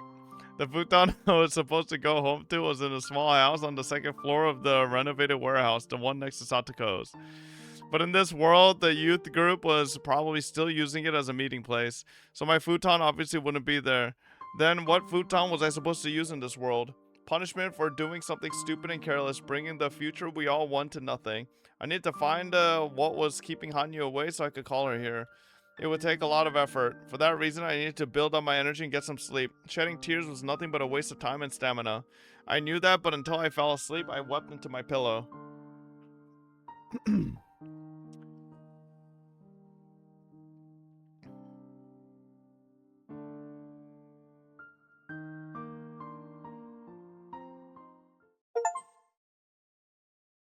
Another 83. I had hoped Satoko would be there when I woke up in that morning. I had hoped this baffling world was just half-wake dream of mine. So when I awoke, not to a familiar ceiling, but to the one in the Furude main house, I could feel nothing but disappointment. Oh! My mind hazy, I recalled the situation I've been put into. Thanks to my own carelessness, I got lost in this strange world. Anya's power couldn't reach here, so it would be incredibly difficult to escape. It was like trying to climb up the spider's thread to paradise, but the spider's thread was still there. No matter how thin it was, its presence meant there was still a chance to discover what was blocking Hanyu's power. And I didn't even know what it looked like. The only possible clue was that Hanyu was the deity of Hinamizawa, so it was probably in the village somewhere. I picked up the crystal ball, which I snuck out of the ritual implement storehouse. The ball gave off a weak and somehow unnatural light. I pressed it to my forehead and I could sense a faint presence that only I as a witch could feel. I was sure that whatever I needed to find, I would get the same feeling from it as this. But again, like the crystal ball, I'd probably have to hold it to my forehead to sense anything. Didn't mean things would be as simple as wandering about until I felt something.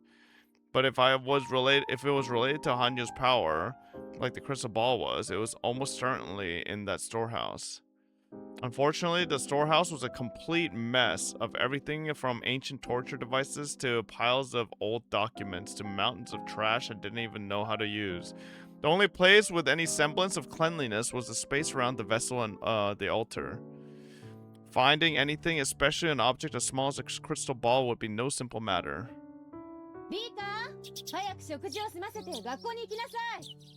I heard my mother's voice from the kitchen. School in this world wasn't the one I went to. If I had the time to go somewhere I didn't belong, then I should be using it to search the storehouse, but there was no proof my search would only take 1 or 2 days. I really hated to say it, but since I didn't even know what it looked like, maybe I needed to prepare myself for the search to take years. If I didn't go to school, Chie, ever conscientious, would call the house to see if I was staying home that day. If that happened, it would cause trouble with both the school and my parents. I couldn't imagine how much time this search would take. If my parents grew suspicious, things would get harder. Slow and steady wins the race, I guess. Although it was frustrating for weeks, it would be better to pretend I was going to school like normal. I let out a languid sigh and got up and decided to eat breakfast. During mealtime, my mother's ramblings about how I was never allowed to go into the ritual storehouse again steadily made the food taste worse. My mother was always insistent and long-winded. I hated this part of her. The elders in the village laughed and said she couldn't help it since she did it for her only beloved daughter, but to me, she was just a nuisance. Tough love wasn't what I needed at the moment. The only thing I could be thankful for was maybe that I didn't have to make breakfast for myself, but I could do it on my own, so I almost would have rather she left it to me. After I was done eating and started getting ready for school, my mother continued to nag me about making it on time. Ah, how aggravating. Maybe going to school wasn't so bad. I wouldn't have to see my mother's face for half a day. I thanked her for the food, cleaned my plate and utensils in the sink, and left immediately for school.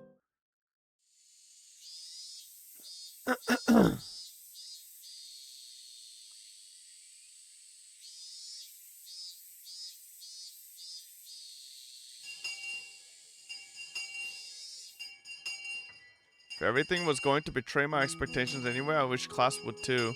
But even in this world, class went exactly the same as the world I knew. I thought I'd escaped that world and now it was repeating. Thinking that way made me feel even worse, even more listless. Normally, I distract myself by teasing Satoko, but her seat was far away from mine.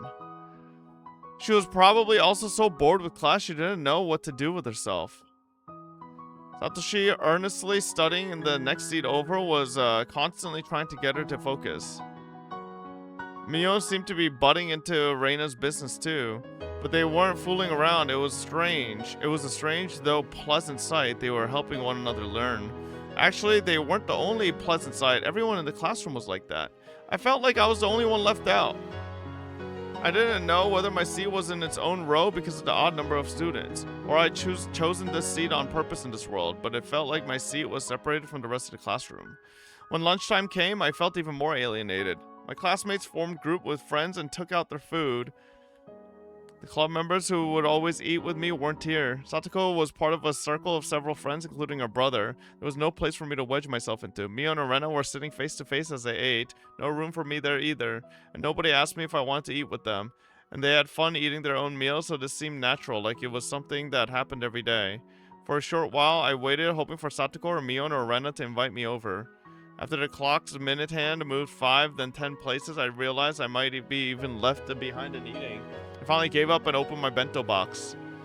Inside were the leftovers of last night's burned Hamburg steak and white rice with nori seaweed that was now sticky, spinach wrapped with gooey nori, and the remains of kinpira with chopped burdock root, also burned. I guess I'd forgotten about that. For some reason, my mother overcooked everything. Summer is dangerous if you don't let the heat in was a favorite phrase of hers. She would cook steaks until they were rock hard, and even when she made fish, she turned half their insides to ash. Even Satoko was better than that. At least she knew how to cook, how hot to cook things. When I learned how to cook from Hanyu and started to make things better than my mother, she must not have been happy. It tasted terrible too. No presentation either. If Mion decided to have a bento contest, I only had this, I'd end up in last place. But there was no club in this world, so I didn't have to worry about that. Satoko's happy laughter not being directed at me made me feel sad. Suddenly, our eyes met. Did my feelings get through? Satoko burst out of her seat and glared at me. さっきからジロジロと何見てんのよ。何か文句あんなら直接言ったら。文句なんかないです。 This little shithead. やめなよ、サトコ。たまたま目があっただけじゃないか。たまたまじゃないもん。ずーっとジロジロ見てんの。気持ち悪いったらありゃしない。 Satoko and her friends began whispering amongst themselves while looking at me. I couldn't hear what they said, but I could easily imagine them enjoying themselves. ジロジロ見ないです。そうしてよね。せっかくのクリームコロッケの味が落ちちゃうもん。 I angled my desk a little so that I couldn't see Satoko and the others. At first I called this world Satoko cold, but it looked like I was mistaken. This world Satoko either didn't like me or outright hated me. And the other kids close to my age seemed to have formed a community around her, with no place for me in it, so they hated me too. The hardened ash-like steak tasted like salt. Why did I have to feel this sad and lonely when I ate? In all the other worlds, all the club members would be enjoying lunch together. Satoko would be there, and Rena and Mion and Keiichi. Everyone would be having fun and spending their break cheerfully and noisily. That was when Reina came over and peered into my bento box. リカちゃんのお弁当はハンバーグとほうれん草なんだね。美味しそう。 It was clear that Reina had come over to try to comfort my distress, and for some reason that was frustrating, so I didn't want to answer her. When I stayed silent, she held out an octopus-shaped sausage in front of me. Oh my god, Nangong's hair. そのほうれん草の海苔巻きとタコさん交換しよう。 Reina trying to be nice as I ate lunch alone, hated my classmates. I just couldn't accept it. I suddenly said I was going to wash my hands and left, and in a bathroom stall, I covered my face with toilet paper and cried. The tears soaked through the paper and crinkled it up, but I didn't care. This was fine. It was better if I didn't have friends in this world. I had plenty of friends in the one I needed to return to. There, even Satoko was my irreplaceable best friend, and all the club members who would never leave me alone during lunch hour were waiting for me. Why would I be sad that some Satoko I don't know was being mean to me in a world I didn't care about? Why would I be? But despite the lies I told myself, I couldn't stop crying for a while. I decided to steel my resolve and wait for school to end. Then I'd run back home, say I was going out to play, and sneak into the ritual implement storehouse again. That was the only way I could get back to my original world. I had to try and do my best for that purpose alone. Okay. I looked into the mirror in the bathrooms to see a face red from crying. If Chie saw me like this, things would probably get even more complicated. I washed my face and spent the rest of the lunch break quietly in a corner of the classroom.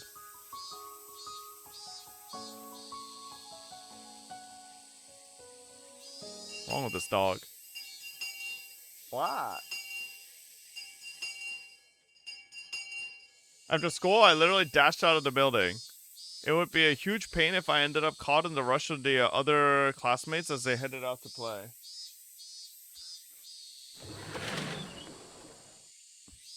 I think Satoshi called after me, but I ignored him. He was probably just trying to apologize for his sister about what happened during lunch.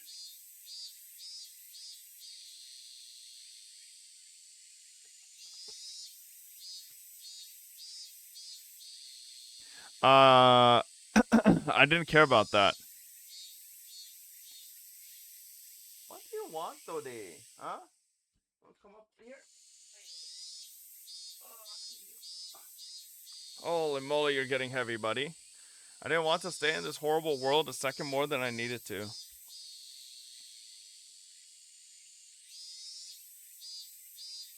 I ran full speed back to the house, ignored my mother when she asked, as usual, if I had any homework, and searched for a lantern. Then I told her I was going out to play, and without waiting for a response, burst out of the house. What are you looking at? I feel like this dog just thinks I'm weird talking to myself all day. Because he doesn't know what streaming is. Then I went around the shrine and looked for my father. I'm not talking to myself. Stop staring at me. Huh?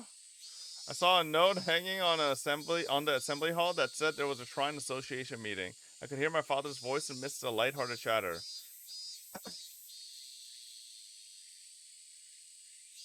It was the same opportunity I had yesterday. He's still staring at me, bro. Today I'd have to be careful not to let on what I was inside. After making sure nobody was looking, I climbed up the tree I'd gotten the hang of yesterday. I had been scared of the height before, but I wasn't afraid any longer. Probably because I cried my eyes out and resolved myself during lunch. What I really had to be afraid of wasn't heights or my parents or the cold-hearted Satoko. Oh my god, Dodi, your fucking breath smells. It was not being able to return to my original world. The next scariest thing would be losing contact with Hanyu, I think. In the darkness of the storehouse, I took the crystal ball out of my pocket. Its weak glow seemed a little more energetic than yesterday. Maybe if she rested, a little of her power would come back. Nevertheless, it was still weak.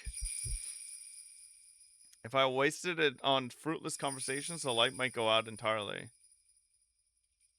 I firmly squashed down the desire to check and make sure I could still call her, and turned on the lantern. It was time to go treasure hunting.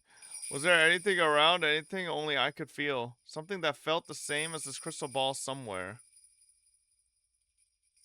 I closed my eyes, honed my senses, and hoped. But all I heard were the cries of cicadas. I hadn't expected anything else. It looked like this would be a tough nut to crack. 甘いか。 Searching the entire storehouse, how much time would that take? I didn't want to imagine it. But I had to do it, or I couldn't go home. I do it systematically. Start in the corner and go in order. Without knowing what it looked like, I'd start in the corner and go from there, not even letting water pass. And despite all that, I had no proof it was even here. I felt like it would be easier to just fight Takano and the mountain dogs again.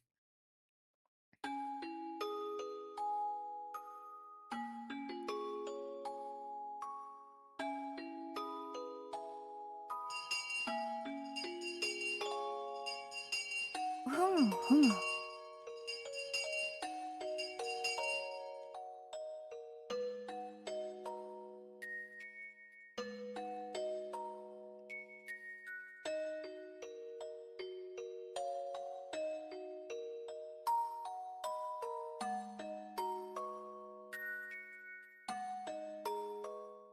弱々しくなっているということはないと思いますです。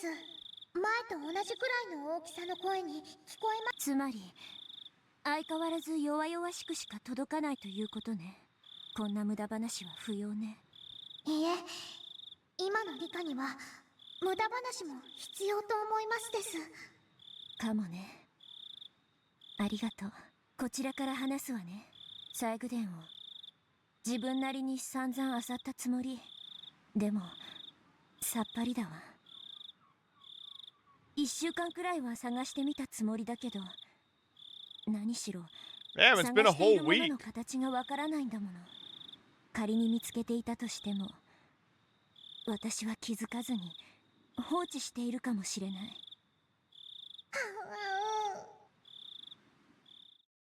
正直辛いわ。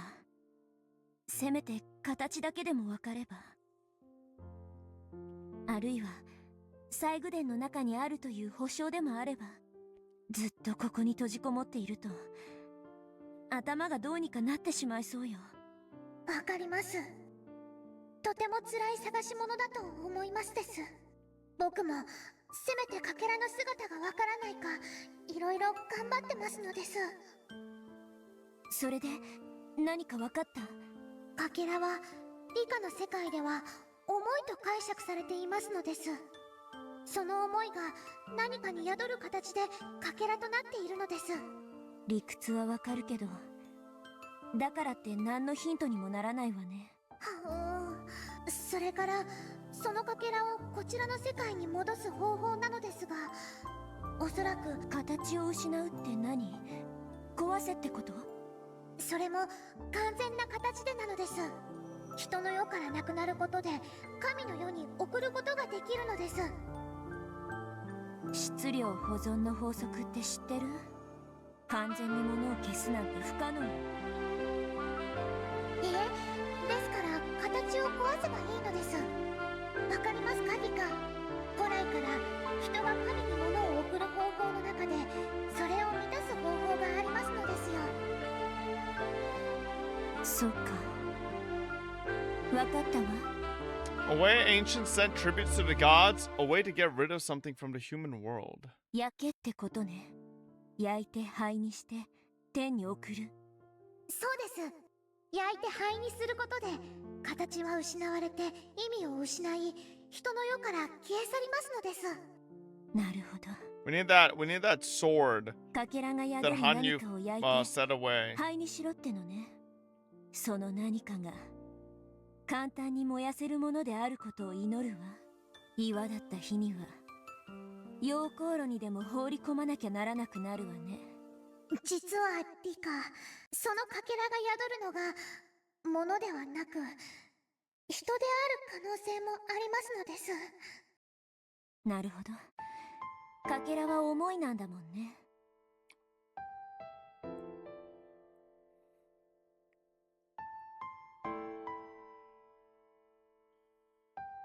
物に宿るばかりってわけじゃないかもね。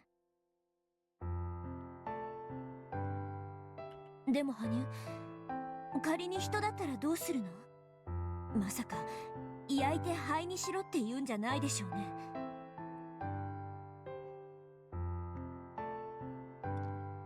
人の意味は命の形が失われた時点で失われます。そりゃそうよね。死体はもはや人じゃないわ。ってことは、もしかけらが宿っているのが人だったら。I'd believed until now I've been searching for an object, but maybe it doesn't even have to be that. I'd have no problem burning an object, but if it wasn't an object but a person. 嫌な話ね。この世界、どういうわけか嫌な想像に限って当たるのよ。僕もそうでないことを祈るしかないです。嫌な想像は大抵当たる。お逆手にとって先にそれを探るのも手ね。仮に人だったらやっぱりお社様に縁の近い人。はい、おそらくは。それが私自身という。いえ、リカ自身が僕を拒むかけらだったなら。となれば次は古手神社神主の父か。もしそうだったらぶっ殺せばいいってわけね。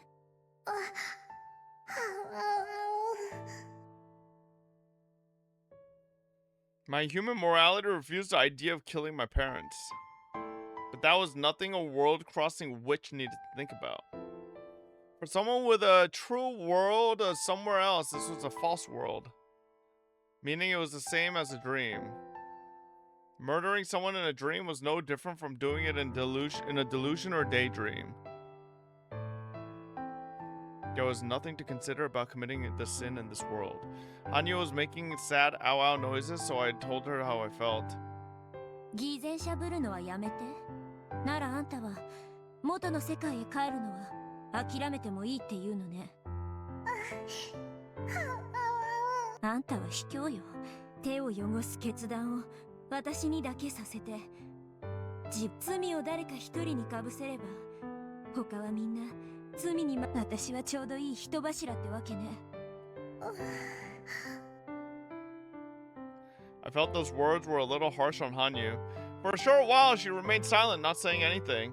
But her breathing made it sound like she wanted to say something, but was hesitating. Dodi, you're gonna fall. 私は元の世界に帰りたい。レナがどこかの世界で言ったわ。幸せになるにはどこまでの努力が許されるんだろうってね。私はその努力に限界なんてないって思った。But Keiichi changed that. There's no limit to effort, but you have to talk to a lot of people to get their advice on whether your efforts are misplaced or not. That's why I was talking about it with Hanyu, the only one who shared my current situation. And Hanyu said that if the object possessing the fragment was a person, I had to kill them. I would want to avoid that, of course, if there were any other way. But if she said that was the only way, then I wouldn't hesitate. That was all. 僕も元の世界に帰りたいのです。そうね。私もよ。かけらが宿っているのが人でないことを祈っても。祈ってて、私も祈ってるわ。あと謝るわ。きついことを言い過ぎた。あんたにできることはヒント探しと私が挫折しないよう士気を保つことくらいなのよね。自らの手で鍵を探せないもどかしさを理解してなかったわ。理科よりは辛くありませんのです。せめて理科の心が疲れてしまわないよう、僕にはこうしてお話をしていたわってあげることしかできませんのです。ありがとう。あんたとするヨタ話がこの世界では一番楽しいわ。悪夢がその間だけ冷めるような感じ。Tell her you got no friends here, Rika. I see. I sort of understand why she said chatting could be important. Hanyu was the only one I could talk to from my original world.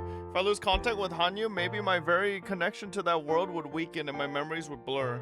And that would simply give birth to a miserable, broken-hearted girl, living a delusion that this world wasn't the one she belonged in. 私に任せなさい。必ずあんたと一緒にあの世界へ帰るわ。だからあんたも引き続き何かヒントを集めて。私も何か進展があったらまたあんたに連絡するわ。わかりましたです。リカ、しっかりファイトオーなのですよ。おう。 I couldn't hear Hanyu anymore. The crystal ball's light had grown weaker than ever. But as long as it had its otherworldly glow, then I could keep believing this wasn't the world I was supposed to live in. Before, I might have shed a tear or two by now, but all the tears I could cry had dried up. I gripped the crystal ball tightly, savoring the cheer Hanyu had given me. Do your best. Go for it. Yay. I moved over to a spot with a pile of old documents. If it could interfere with Hanyu, it had to be related to the legend of Orishiro-sama. So maybe I thought a clue would be written in one of the documents in that pile. Maybe even if the thing I searched for wasn't in here, I could find a clue to it instead. I took a few documents from the pile and packed them into the knapsack I brought with me. I could read some, but couldn't understand any of the others. If something important was in one of these indecipherable ones, I would have no way of knowing. But I shouldn't think about that right now. I pulled out a few documents I could read and decided to read them in secret at school and in bed. As I went in and out of the storehouse, the chances of my parents finding out increased. In that sense, this would lower that risk, which made it easier for me. Maybe parents did understand their children best and would be the first ones to help them, but that was when they were normal and not a witch like me. You're so heavy, man. You're fatty. If their daughter started babbling about not being from this world, they'd probably tie her down and summon a noisy ambulance. If I were a little more cunning, I could flatter my parents and put the work in to make this world a little more bearable. But the more I thought about this world not being the one I lived in, the more apathetic I felt towards interacting with those who were here. That was probably why it seemed like I was being more and more isolated in class. Of course, maybe you could say that it was my own fault. That was the kind of world this was at the moment. I arrived. I won't or dare let anyone say this is my fault. Of course, not a single person could tell the difference between Rika Furude and me anyway. Who is me? The me that isn't Rika Furude, who is she? I came around to a quiet electronic beep. I looked at my watch and noticed it was already evening. Being in here made me lose track of time. The other day I was out way past curfew and was scolded for a long time. The alarm on my watch was to prevent that. Letting my relationship with my parents grow any worse would make everything else the more troublesome. I should call it quits for today. With practice motion, I climbed the bundle of chains and headed through the exit in the roof.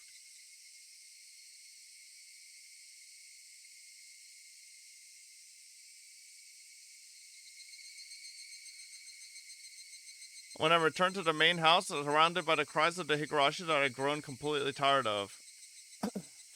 There was a tightly packed case of beer near the front door and 3 bottles of wine. The beer case was probably for a drinking party at the Shrine's Assembly Hall or something. My father didn't drink beer because he liked it, so I knew it had to be for the Assembly Hall.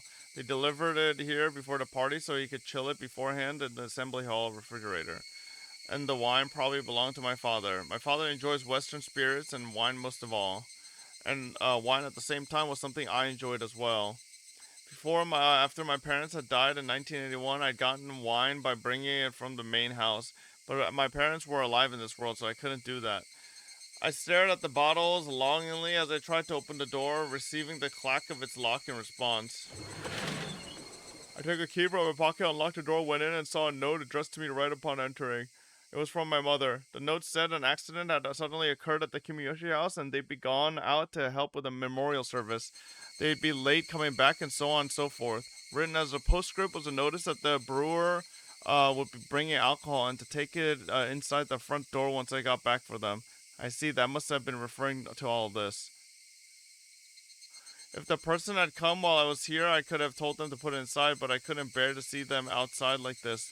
Put it here before I got back. and it would be a pain if my mother started rambling about me being inconsiderate later. I made a sour face, not caring who saw, and pulled the case of beer through the front door. Next, I stood before the wine bottles and solidified my thoughts. Couldn't there have been a slip-up with the order? It was a brewery in a small village. If my father called to say he'd order one more bottle, they'd probably bring over another one without a second thought. So what would it matter if one of these disappeared? I always diluted before drinking, so I'd be able to enjoy one bottle of wine for a pretty long time. Despite being in the entrance, I belatedly looked around, grabbed the bottle, ran into my room, and then pushed it into the winter futon in my closet that I wouldn't use for a while. Actually, my parents live here too, so I won't have many chances to drink. I ran to the kitchen, grabbed a glass, ice, corkscrew, and a carton of orange juice, and then ran back into my room. I put the corkscrew on the wine bottle and was overwhelmed by the urge to wet my tongue with the nostalgic flavor as soon as I could. How was I supposed to survive in this world without enjoying a good wine? I poured some into the glass, and just listening to the orange juice splashing in to fill it up made my mouth water for like a dog. If I dilute it this much, it'll look just like orange juice and wine. It's like, is that actually a combo? Just like orange juice from the outside, but it was the nostalgic flavor that belonged to my world. At one time, this had been the flavor of my tears of defeat shed for the unbreakable June 1983. But now, even those tears of defeat felt sweet and tender. Those dead-end worlds were very painful, but I was still surrounded by my kind friends. I had the leeway to choose to surrender to Takano and continue lazily living in that infinite loop. But even that warmth was absent in this world. This made a week now since I came here. With no prospect of returning to my previous world, I resolved myself to staying here for a long time. But a week in, it had already driven me to drink. It'll be fine. Those worlds had driven me to that same state, and I still managed lazily doing my best as I soaked in wine, right? I needed to be released from this Rika Frude quickly. Nobody in this world would understand that even if I explained it. That meant I had no allies here. If I told someone, they'd think I'd gone crazy. Considering this world's Rika Frude, that was only natural. This world's Rika Frude was a dour girl without a single friend. And one day, she'd been hit by a ball in the schoolyard and started saying she didn't belong in this world. If that big doctor Yamamoto heard about this, he'd probably make a huge fuss about the impact having caused brain damage. But that would make the most sense to the people who live here. At the very least, until I arrived, Rika Frude was Rika Frude. It couldn't be for this world. Maybe it was more appropriate to say that one day I, someone different from this world's Rika, appeared then took over Rika's body. Right. Am I not Rika Frude? Well, no. This world's Rika Frude was this world's Rika Frude, a different being than me. I'd simply been interrupting her as being the same as me. Or interpreting her as being the same as me. Even when I was in different worlds until now. When I thought about that, leaving aside whether I'd been living happily, I felt like I'd done something bad to this world's Rika Frude. Of course, it was too late to apologize now, and I couldn't give this body back to her anymore. If there was a way to apologize, it would be to acknowledge this world's Rika Frude as being of her own. Because if I called myself Rika Frude, the girl who already existed would vanish from this life. Which meant the only way to apologize was to not call myself Rika Frude. Well, that had been bothering me for a long time. I've long felt that my young self, pampered as the reincarnation of Oishiro-sama, and my old self, who had awakened and traveled across countless worlds, had different personalities. But if I thought about them not as personalities, but as different beings entirely, right now I was no longer Rika Frude.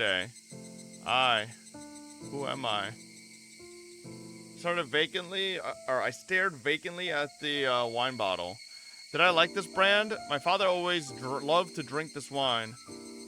As a result, I borrowed it in countless worlds, and I love to drink it even now. Right now, I couldn't even be lazy without borrowing the power of alcohol, and this wine comforted me just a little. At this point, I couldn't go on living without this wine. So in other words, I wasn't alive, but the wine was.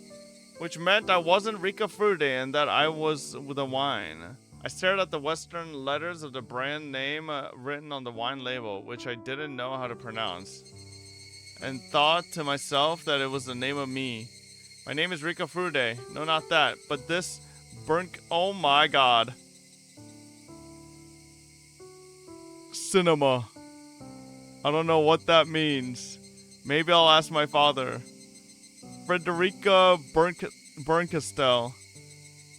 Ah, whatever. What a silly name that is. Ah ha ha ha. My thoughts began to slur and muddle. Cheers to this shithole of a world.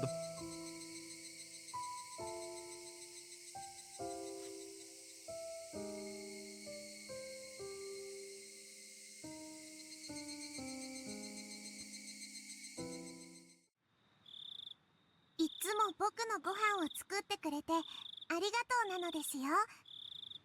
ニパどうしたの急に。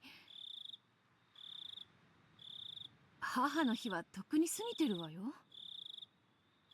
As I thanked my mother and patted her shoulder, I brushed her head. It was all a show, of course. If she had the same power inside her as Hanyu, then by touching her like this, I'd be able to sense it, even if it was feeble. If I did feel that power from my mother, could I kill her on the spot? I wouldn't hesitate to kill, but I couldn't say I wouldn't hesitate right here and now. Because I would rather she not have that power inside her. And at the same time, I was uneasy about what to do next if she didn't. My mother laughed like it tickled, but contrary to what she thought, I was carefully checking if I needed to kill her. ありがとう。気持ちは十分伝わったからもう許して。くすぐったくて辛いわ。My mother told me that was enough, smiling in a way that was not as dissatisfied as her words implied. Even after being so scrupulous about touching her, I couldn't feel any trace of the power. Ooh, my mother wasn't the one who held the fragment. And I'd already felt my father's head. It wasn't him either. If it wasn't either of the two people closest to the legend of Oyashiro-sama, then it was improbable that the fragment was in a person. It was a happy thing not having to kill anyone, but that meant one of my clues was now meaningless. That said, even though the possibility was unlikely, I'd still have to touch the heads of the other people in the village every chance I got just to make sure. Bro, there's no shot. There's no shot she's just gonna... And at the same time, I had to continue my... What if the person she has to kill is Satoshi? I had to continue my deciphering of the pile of documents in the ritual implement storehouse. Whichever I was supposed to choose, the labor of reading through that entire mountain, or the sin of killing someone, I was going to need much more than a little time.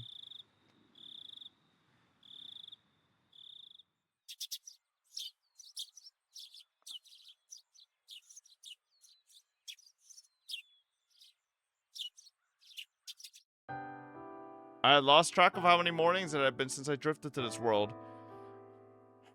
And this morning was frustratingly the same as the last world, the one I knew. They said next Sunday was the Watanagashi festival. This was the first time I didn't care whatsoever about it. For Hinamizawa, facing total eviction by next year, this would be their very last festival. They were apparently planning to put on a magnificent show to end things with... My normal world responsibility of performing a dedication dance as the last survivor of the Furuta family didn't exist in this world either. Still, I wasn't expected to simply go off and have fun. They would have helped me. They would have me help with things that kids could help with, like giving out boiled rice and answering the phone. They're evacuating? Yeah, the fucking the dam project isn't canceled in this world. I'd gotten used to going to school alone too. When I went to school with Satoko, it was always a lively morning with us running and falling everywhere. But that too was beginning to feel like a memory of the distant past. With several days already behind me and my mind settled, I'd stopped crying about small memories like that. Everything I did was for the sake of returning to my original world. I might curse the trouble it was taking, but I would never cry again. So even when I met Satoko at the school gate and said good morning only to be bluntly ignored like always, it didn't make me sad. Ooh. The real Satoko was an incomparable friend of mine. Even if a fake Satoko ignored me, it wouldn't hurt me inside anymore. Mion wasn't outright cold like Satoko was, but she didn't seem to think of me as any more than one of her classmates. Reina seemed like she was actually trying to talk to me, but that was because I was isolated. She was acting out of a kind of pity, and it seemed sadder to accept that. So I started reacting nastily to Reina's unwanted attention. After just a few exchanges like that, she realized I didn't want her doing this and stopped bothering me. Ooh. Being all alone wasn't sad anymore. It was only natural I'd be alone as an outsider to this false world. In fact, the less annoying acquaintances I needed, the easier it was for me. That's right, easier. When I started feeling that way, then even if nobody talked to me during lunch, nobody invited me to eat with them, and nobody asked me to play after school, I was totally okay with it. With so few students in the classroom, if I took out a book not related to the class, Chie would confiscate it right away. What if she just never actually escaped this world?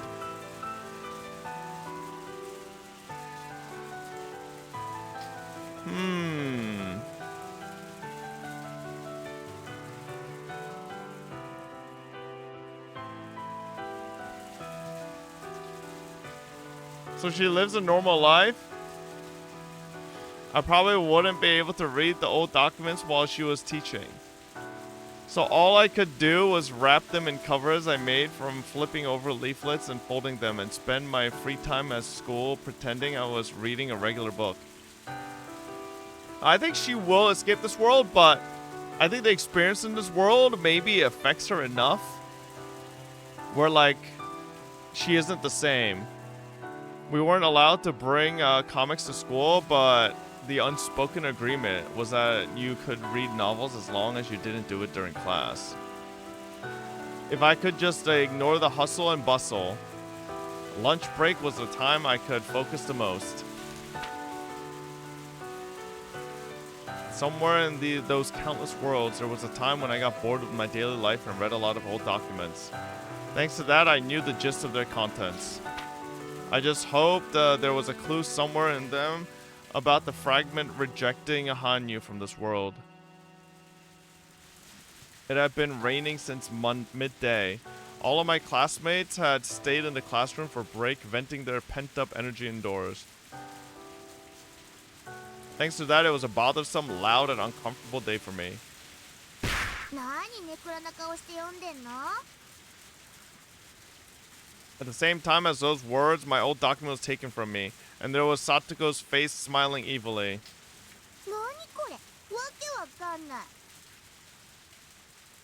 You know, this Satoko would be just like 100% more believable to be a version of fucking Lambda.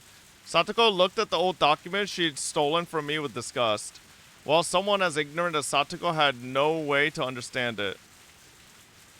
I'd learned how to read classical Japanese from my father, and even I had to go over each line several times to figure it out. Of course, for Satoko, it wasn't about what it said. She seemed more amused at how unsanitary it looked with dirty letters written on the dirty paper. But even if it was nothing more than a filthy book to her, to me it was something that could hold a clue. When I tried to snatch it back, she threw it to another friend as though she'd seen the attempts coming miles away. 何これ？うわ、汚い。 The girl who caught it threw it to another kid. And that kid, after his face scrunched up after the filth being given to him, grinned like an idiot and threw it to someone else. ファイヤーパスパス。お兄さんこちら。ミュウさんパスパス。Several of my classmates threw it amongst themselves whenever I chased after it, teasing me. At some point, Mion had joined the circle and had turned into classroom-wide bullying. Today wasn't the first time this had happened. Actually, maybe before I came here, it was always like this. Even in a classroom with just 10 people, an order existed and so did cliques. Belonging to none and not wanting to, I was the weakling in the room, and thus clearly the one it was okay to torment. Reina was the only one who said they should stop, but nobody listened to her. My classmates wanted to fool around, and they probably wanted to tell her that I was the only toy in the room. So why shouldn't they play with her during lunch? But in the last days, it had left a heartwarming territory and moved into aggravating territory. Satoko clearly treated me with spite. When I thought about it now, the accident with the ball in the schoolyard that brought me into this world, she'd obviously been aiming for Rika, who had been just standing there in the yard. Was Satoko always as oblivious to the pain of others? She'd understood people's pain best because even though she'd said mean things, she'd been through the worst of anyone. I see. In this world, Satoko's parents were alive and the villagers didn't torment her. In other words, she hadn't been through the worst of anyone. Personality isn't wholly determined from birth. It's also something cultivated over many events and experiences. With all her lucky dice rolls, this was how Satoko's personality had turned out in this world. A little fucking shithead. In other words, this Satoko was only the same on the outside, but a completely different person from my best friend on the inside. Once I understood that, the sadness of Satoko tormenting me disappeared, and in its place, she began to look like a horrible brat just getting in the way of my haste to return to my original world.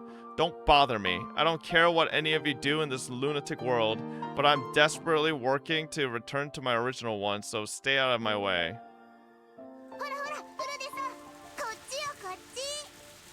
The old document made its way back to Satoko again. This time Satoko started teasing me, waving around and saying to come get it. She held her nose and made a sour face like she was holding up something filthy, earning laughs and jeers from the rest of the class. I went straight for Satoko, and of course she threw it to the next one in line. She must have thought it would make me go over there next, but I didn't care about where the document was. Instead, I charged straight at Satoko. I tucked my nails into the bases of my fingers and clenched my fist. I decided this was the fastest method to explain how important this was, make her understand and prevent any reprisals, all in a very short period of time. I swung my right fist at Satoko's face. The tip of my fist plowed into her face right below her left eye, leaving an imprint that wouldn't soon disappear. I promptly grabbed a clump of hair and pushed her to the floor, then took a nearby chair and raised it over my head before smashing into her a few times. Satoko didn't know what had just happened. Confused by the sudden violence, she just curled up like a turtle. It looked a little crazy hitting her with a chair like this, but it wouldn't hurt her very badly. Bro, get Rika in fucking WWE fucking SmackDown, bro.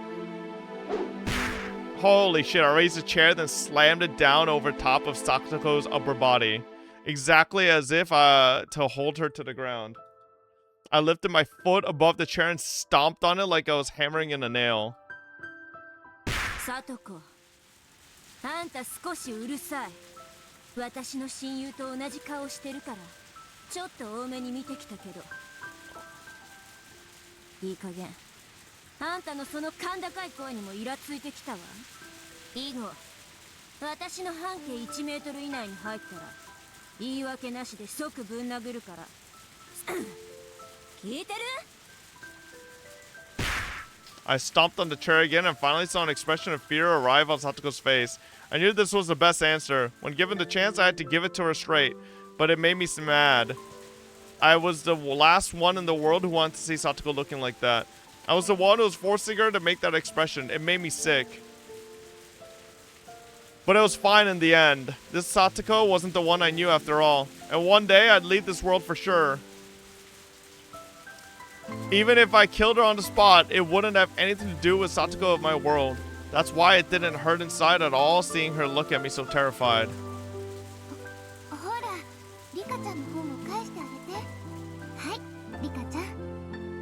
Rena plucked the document from the bewildered classmate and returned it to me.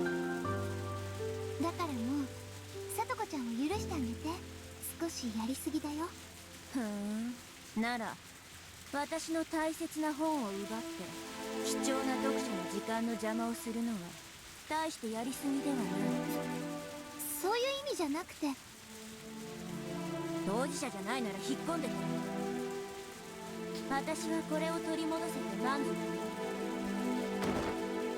I kicked the chair over, indicating to Satoko that she'd been released. But even that action made her so scared that she was frozen in place. I didn't waste time going back to my own seat. Then Satoko began to bawl shamelessly, and Satoshi ran over, making a big overprotective fuss about the nurse's office and whatnot. The noise quickly reached the faculty room, and Chie and the principal soon burst in. 大丈夫ですか、さとこさん。これはあざになるかもしれませんね。サトシ君、保健室へ連れて行って休ませてください。私は山本先生を呼んできます。 While Chie was talking, the principal must have asked Mion what had happened in the classroom. Mion spoke to him in hushed tones, glancing my way. She was probably saying she had no part in this. Nasty Mion might say that. She didn't betray my expectations. The principal came over to me and told me to come with him to the principal's office. This usually happens when a bullied child happens to bully back. A side effect of the bullying, perhaps. I was seriously fed up with everything, but my goal had only been to scare Satoko off from bothering me ever again. Now that I'd done that, I decided I need to calm the situation down. Why is this here? After being brought to the principal's office, he kept asking me why I punched Satoko and lectured me that violence was never the answer. But regarding her taking my book and tormenting me, he admitted she was at fault, and I felt a little relieved. これはなかなか難しい本であるな。古出君の家の書物かね。まあそんなところなのです。わしも古文は嫌いではないが、これはなかなかに難読だ。君には読めるのかね。読めなきゃ読みませんです。それは道理である。どういう内容のことが書いてあるのか、少し校長先生にも教えてくれんかね。His behavior wasn't one out of interest in the book so much as an act of dripping with pity, like he wanted to ease the mind of someone alienated and bullied in a class a little. Accepting that would do nothing but further amplify my current 別 unhappiness. に友達なんか欲しくないし、校長先生に友達になっても欲しくありません。もういいのですか？私はその続きを一刻も早く読み進めたいのです。古出君、読書もいいが、たまには友達に混じって遊ぶのもいいこととは思わんかね。私の友達は別の遠い場所にいます。ここにはいないので興味ないです。その手痛まないかね。え？ああ。I didn't realize until the principal pointed it out. I must have scraped the skin on my hands when I punched Satoko as hard as I could. A little bit of blood was seeping from my right 保 fist. 健室に山本先生が来てるから、行って手当てをしてもらいなさい。そうします。古出君、学校は勉強をするだけのところじゃない。友達を作るところでもあるぞ。少しそこを肝に。失礼しますです、ペコリ。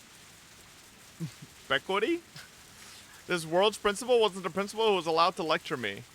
So I didn't have any desire to listen.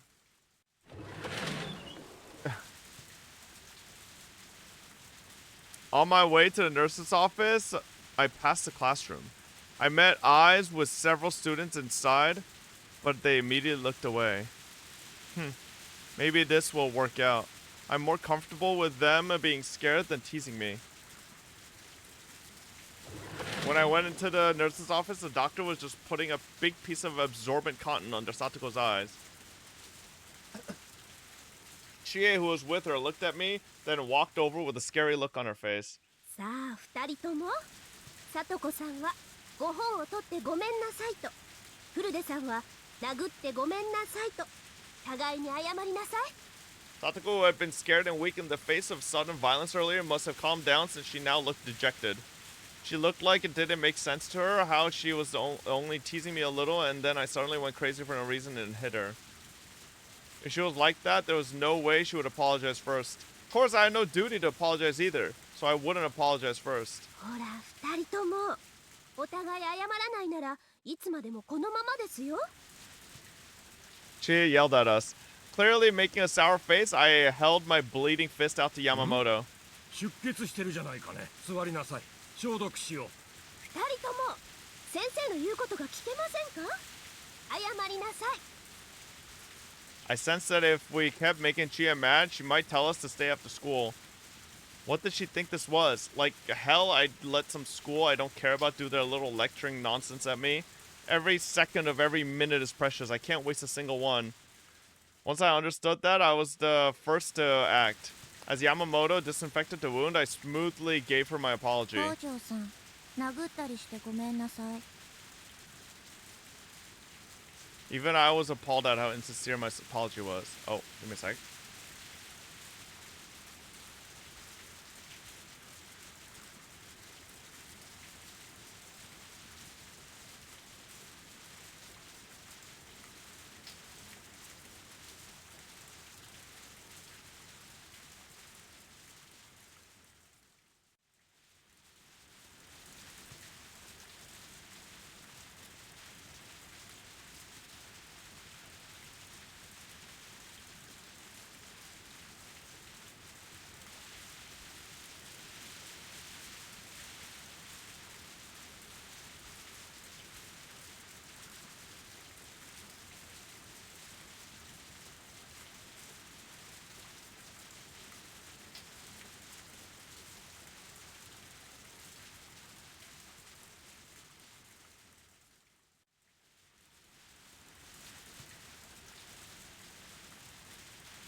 Alright, chat. We'll stop here. Lily really wants to go eat Korean barbecue, like, right now. Apparently all of them are going to close soon. Bro, she just really wants to eat now. Of course you stop for food. I mean, I am really fucking hungry. I mean, you're not wrong. Holy moly, chat. Yeah, I mean, the anime scene for this, I'll just watch it when we do our watch party. I don't want to like, you know, spoil myself. So, alrighty, dude. Honestly, this is kind of a crazy epilogue chapter. It's not even an epilogue, bro. It just feels like it's its own whole own thing. But alrighty, Discord or Kick Watch Party? Probably Discord. That's where I did the Dangan one. Alright, chat, I'll see y'all tomorrow. How much more do we have of that? I feel like that was well over 2 hours already. But 10 minutes? Shut the fuck up. About halfway through? Really? So it is like 4 or 5 hours, huh? Alright. Alright, chat. I'll see y'all tomorrow. If timing is good, we might be able to finish tomorrow. But I'll see y'all tomorrow. Thank you, guys. Good night, everybody. Bye.